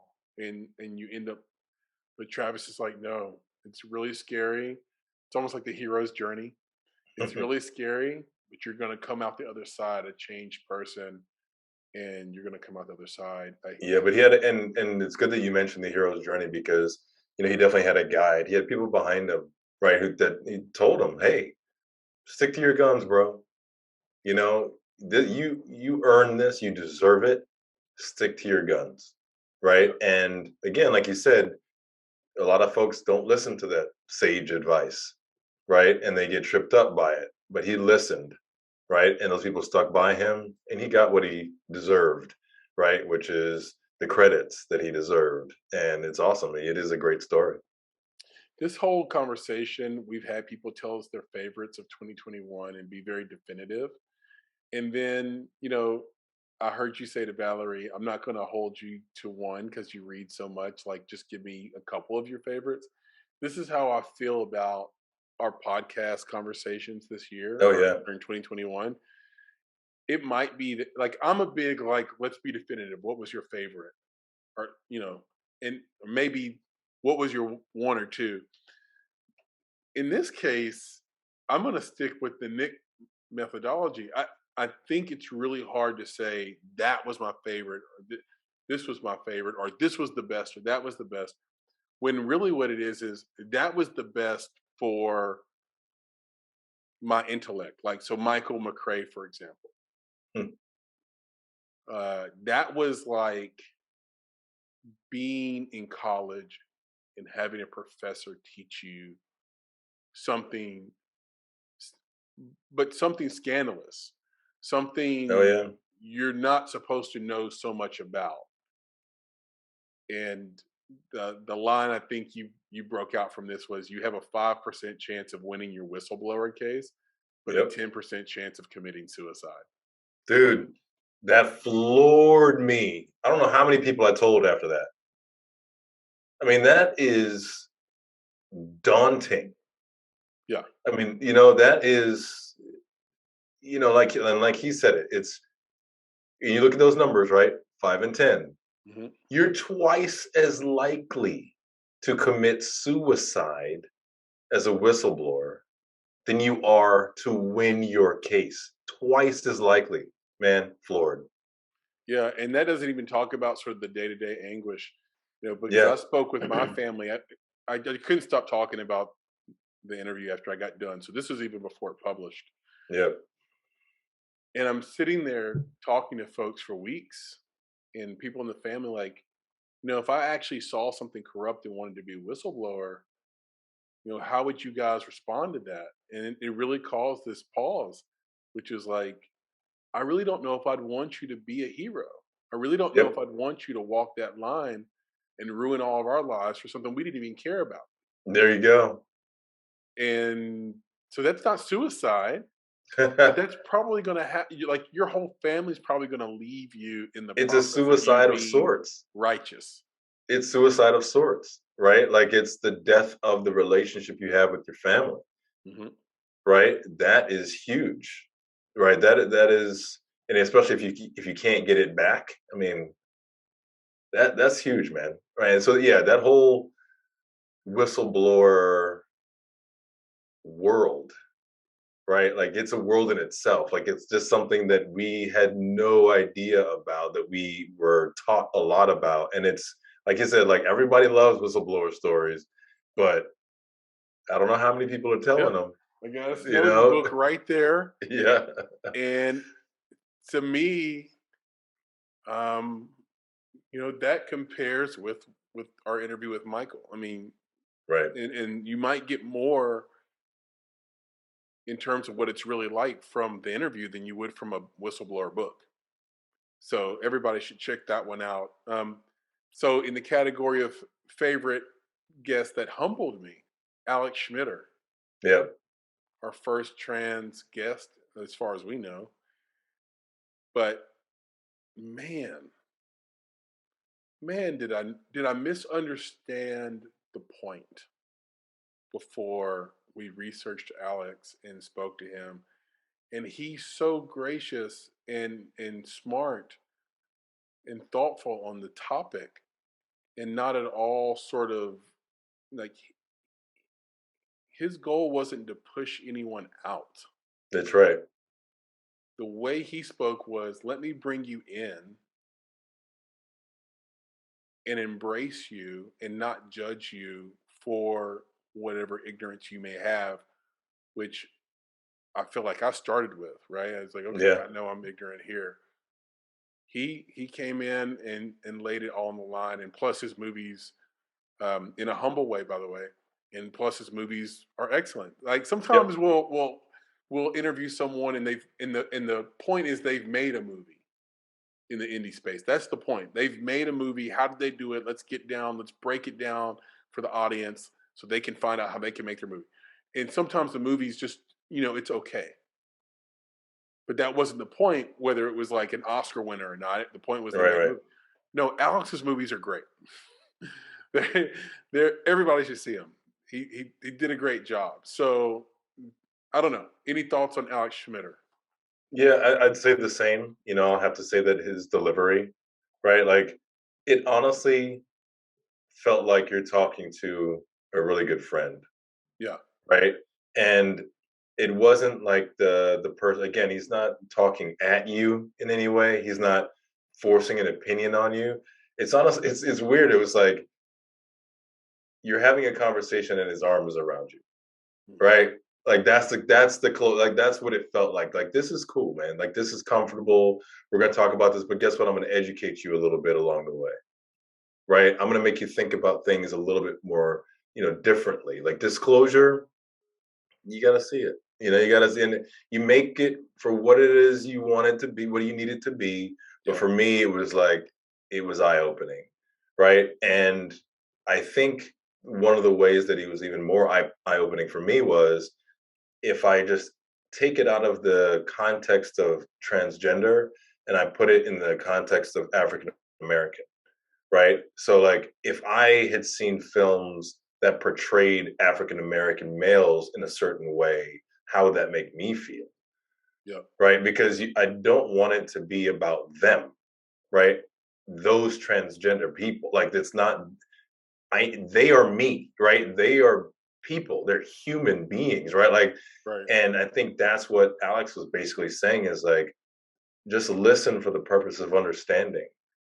Like, I'm not asking you to listen for the purpose of agreeing, right? Like, you don't need to come to this side. I don't need to change. I need you to understand. Like, as long as you understand as a human how something like this could be hurtful or whatever, like, that's enough. Yeah. Right. And I think that's what I got from him. And then from watching Disclosure, it was just like, yeah, now I understand more. And again, yeah, it was just great conversation. So who do you have on your favorite conversation list? Are there any more conversations that jump out to you as like some of your favorite of the year? Yeah, one of the ones that jumps out at me was, of course, Sheila and Dream. Yeah. I think for me, there's a lot there.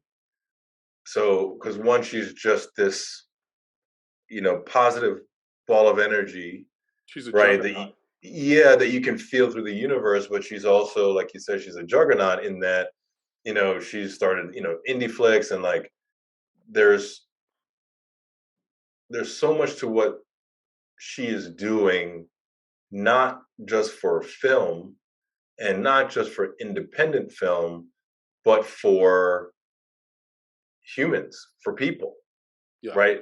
Through the lens, right, of film. So there are so many things that she's doing that are going out to schools, across the country. Her business model talk is priceless. Yeah, because it is what we talk, right? It's like if you can be more than an individual film, right? Then you have a lot more to stand on. And her current project, Race to Be Human, is a perfect example of that, right? So I would invite everybody to go look that up, Race to Be Human. And there's a lot of story behind it. There's purpose behind it, right? There is passion behind it. There is education behind it. There's a zeitgeist, right, that we're in right now that's behind it. There's educational material that supports it, right? There's a campaign.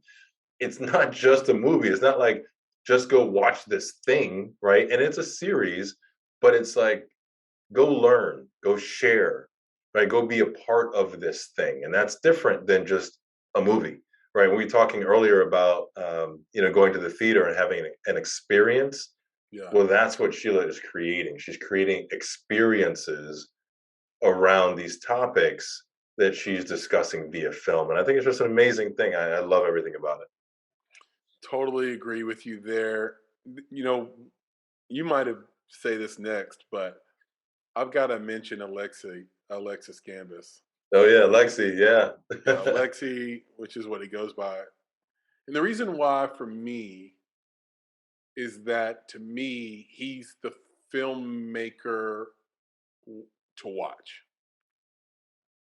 He's the guy that we interviewed this year that I said to myself, he has a POV. And at some point, he's going to make an Academy Award winning film. I just get that sense from him that he has I agree. such a strong POV and such a great command of what he wants to do. That's really rare. It's really, really rare. He's not copying anybody. If you go watch his films, they're not like anything you've ever seen or you're ever going to see. He's in his own lane, and he's friends with Spike Lee. So right, and he's working in a pipeline of high level content creation. Yeah. right? I mean, he's got, again, that Spike Lee Film Production Fund, that goes to graduate students at Tisch. Again, yeah, like you said, his own point of view. He's focused on, with La Bocina, you got the Netflix of science-based films. Like it's a whole thing. And you can go through there and I mean, I know people swipe TikTok, but like if you're into science-based stuff, like you can get deep, right, into La Bocina. There's so much there, and everyone has a point of view. Everyone has a different topic they're discussing, and you can learn a lot while also being kind of enamored by the filmmaking of it. Because some of this stuff, man, they bring some things together that you wouldn't ever expect, but they do it in such a masterful way to teach you something.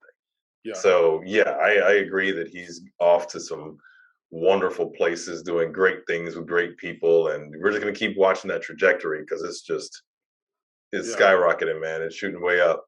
We have to make it out to La Bocina as well, to his film festival. His film festival, yeah. I think it's an international trip, Nick. Yeah, right. Yeah.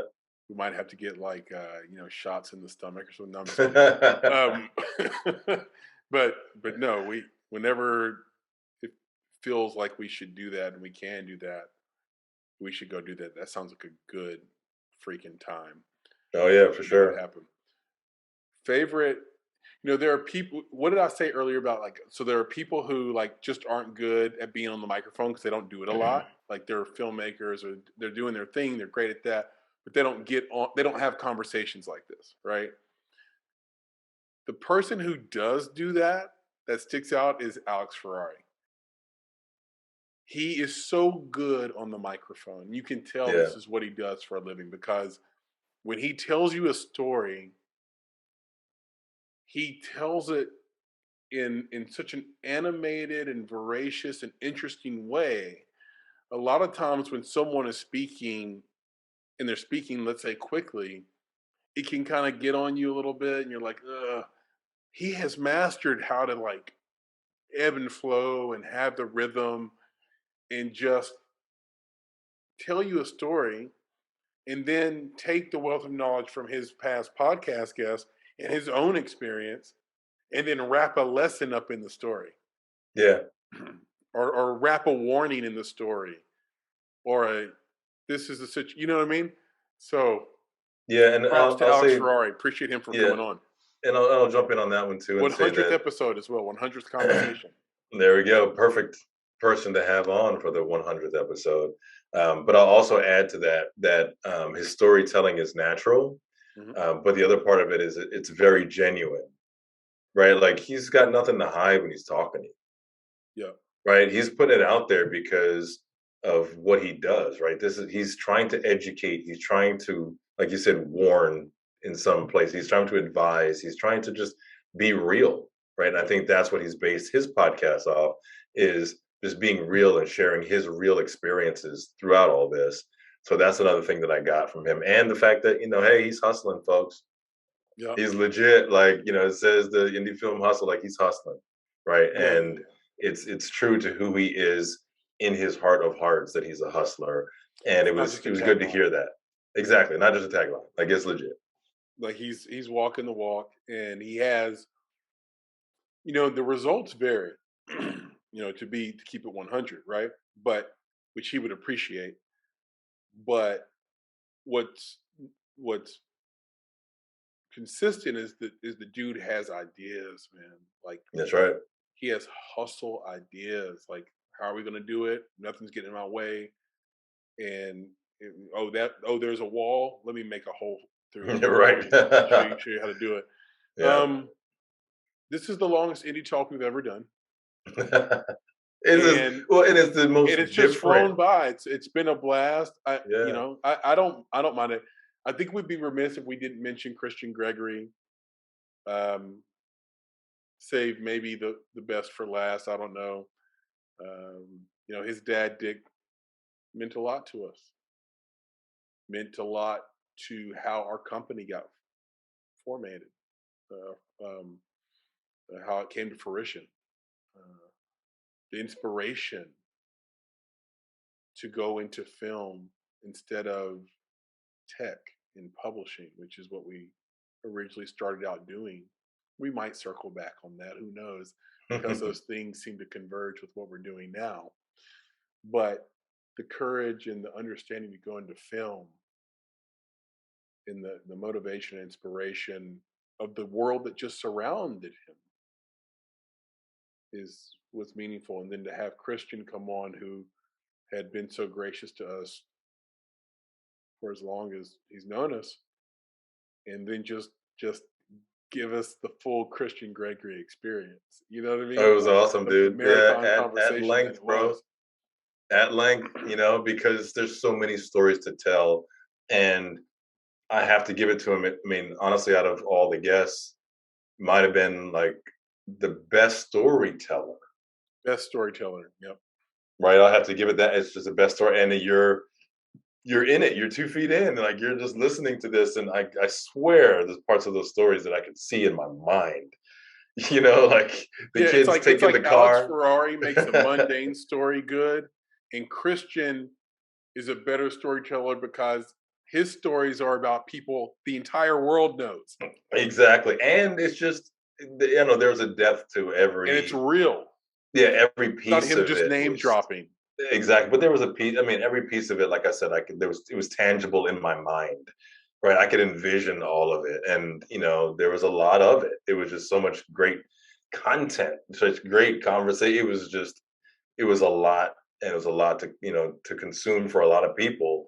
And I hope that people made it all the way through. If it took you 2 days, right, it's all good. Make it through it. And if you haven't listened, you got to listen.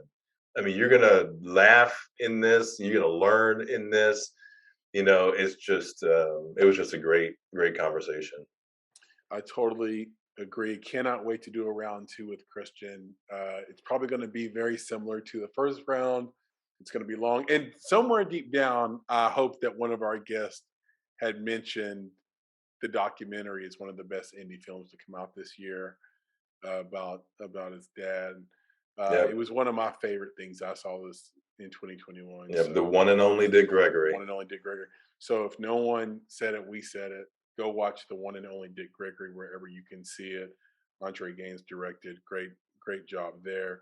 And I think we did the thing, Nick, but I don't want to leave this conversation without giving our 2021 best friends of Bonsai and the Make It podcast in particular.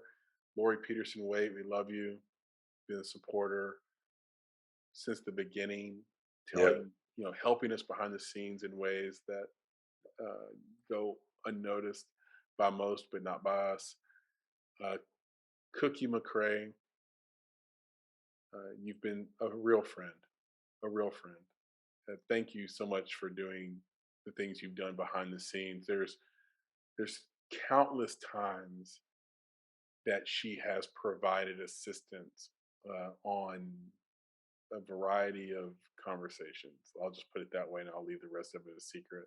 Yeah. Chris Connor has been a rock for us and just a wonderful supporter of ours. Mark Jackson, Mark D. Jackson, awesome guy, awesome dude, solid dude.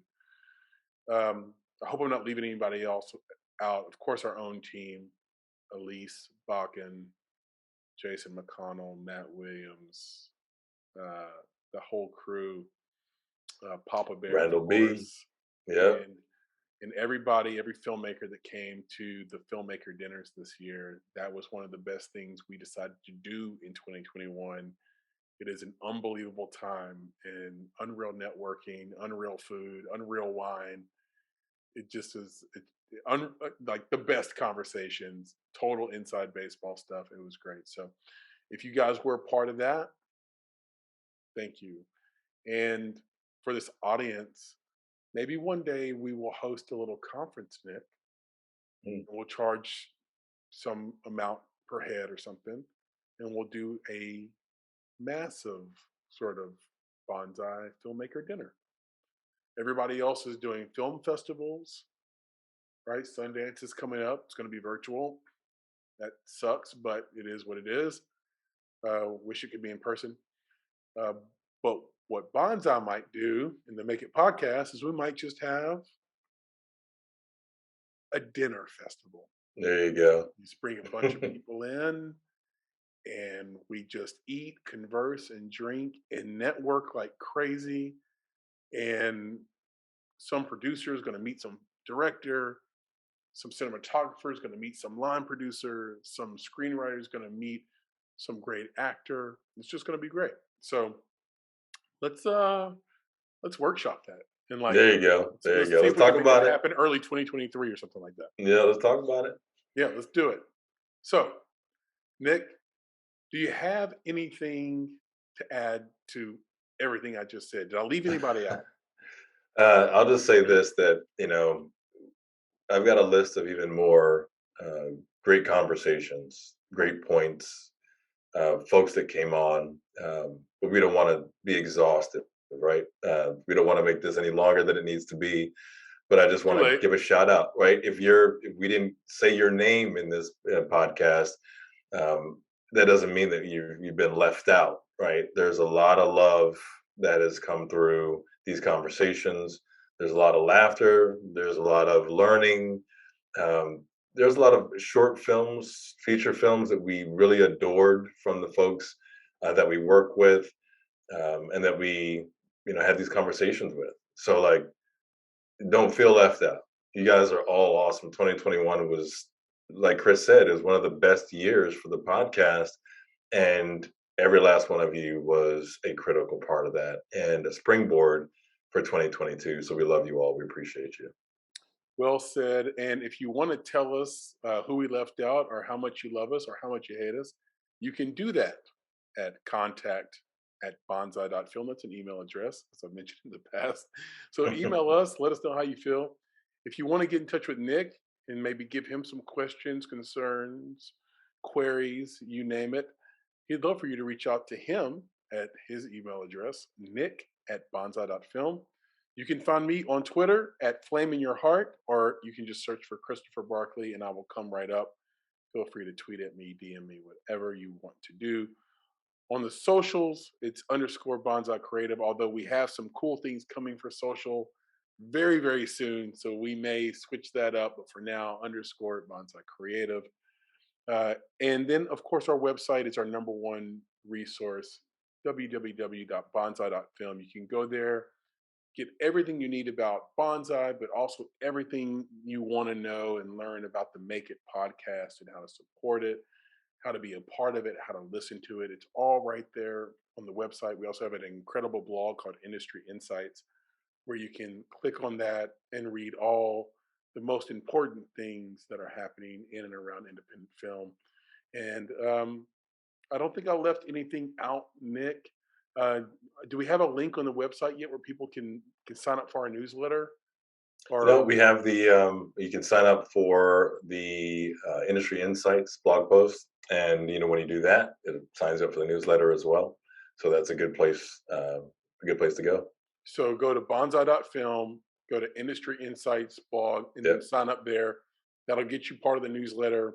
We do it every 2 weeks. Excuse me. COVID. Every 2 weeks, we send out a newsletter. It's gotten rave reviews so far. We are super proud of it. It has, I want to say, a 50% plus open rate so far. It's like incredible in this newsletter game, I'm told. So keep it up, guys. We'll keep working for you. Keep trying to put together and curate the most interesting things for you possible, and the most important things, not just interesting, but important and valuable things that you can use in your own career to make your content and your career either easier or better. And that's always been our goal. And so with that in mind, Nick, can you give us the credo? But of course. So folks, be better, be creative, be engaged. And thank you for listening. Nick, on to 2022 we go. Yeah, man, let's do it. All right. Talk to you soon. Yes, sir. Take it easy, man. You too. All right. Peace. You've been listening to the Make It podcast. To find out more information about this week's topics, including links to relevant blog posts, projects, and indie creatives, please visit our website at www.bonsai.film. If you haven't already, you can join our podcast community on Apple Podcasts or the podcast app of your choice by searching for Make It Bonsai Creative, and the show will pop right up. You now have the opportunity to support the production of this podcast. If you love Make It and are a true fan of what we're trying to accomplish in the indie film community, please visit www.bonsai.film and click Contribute.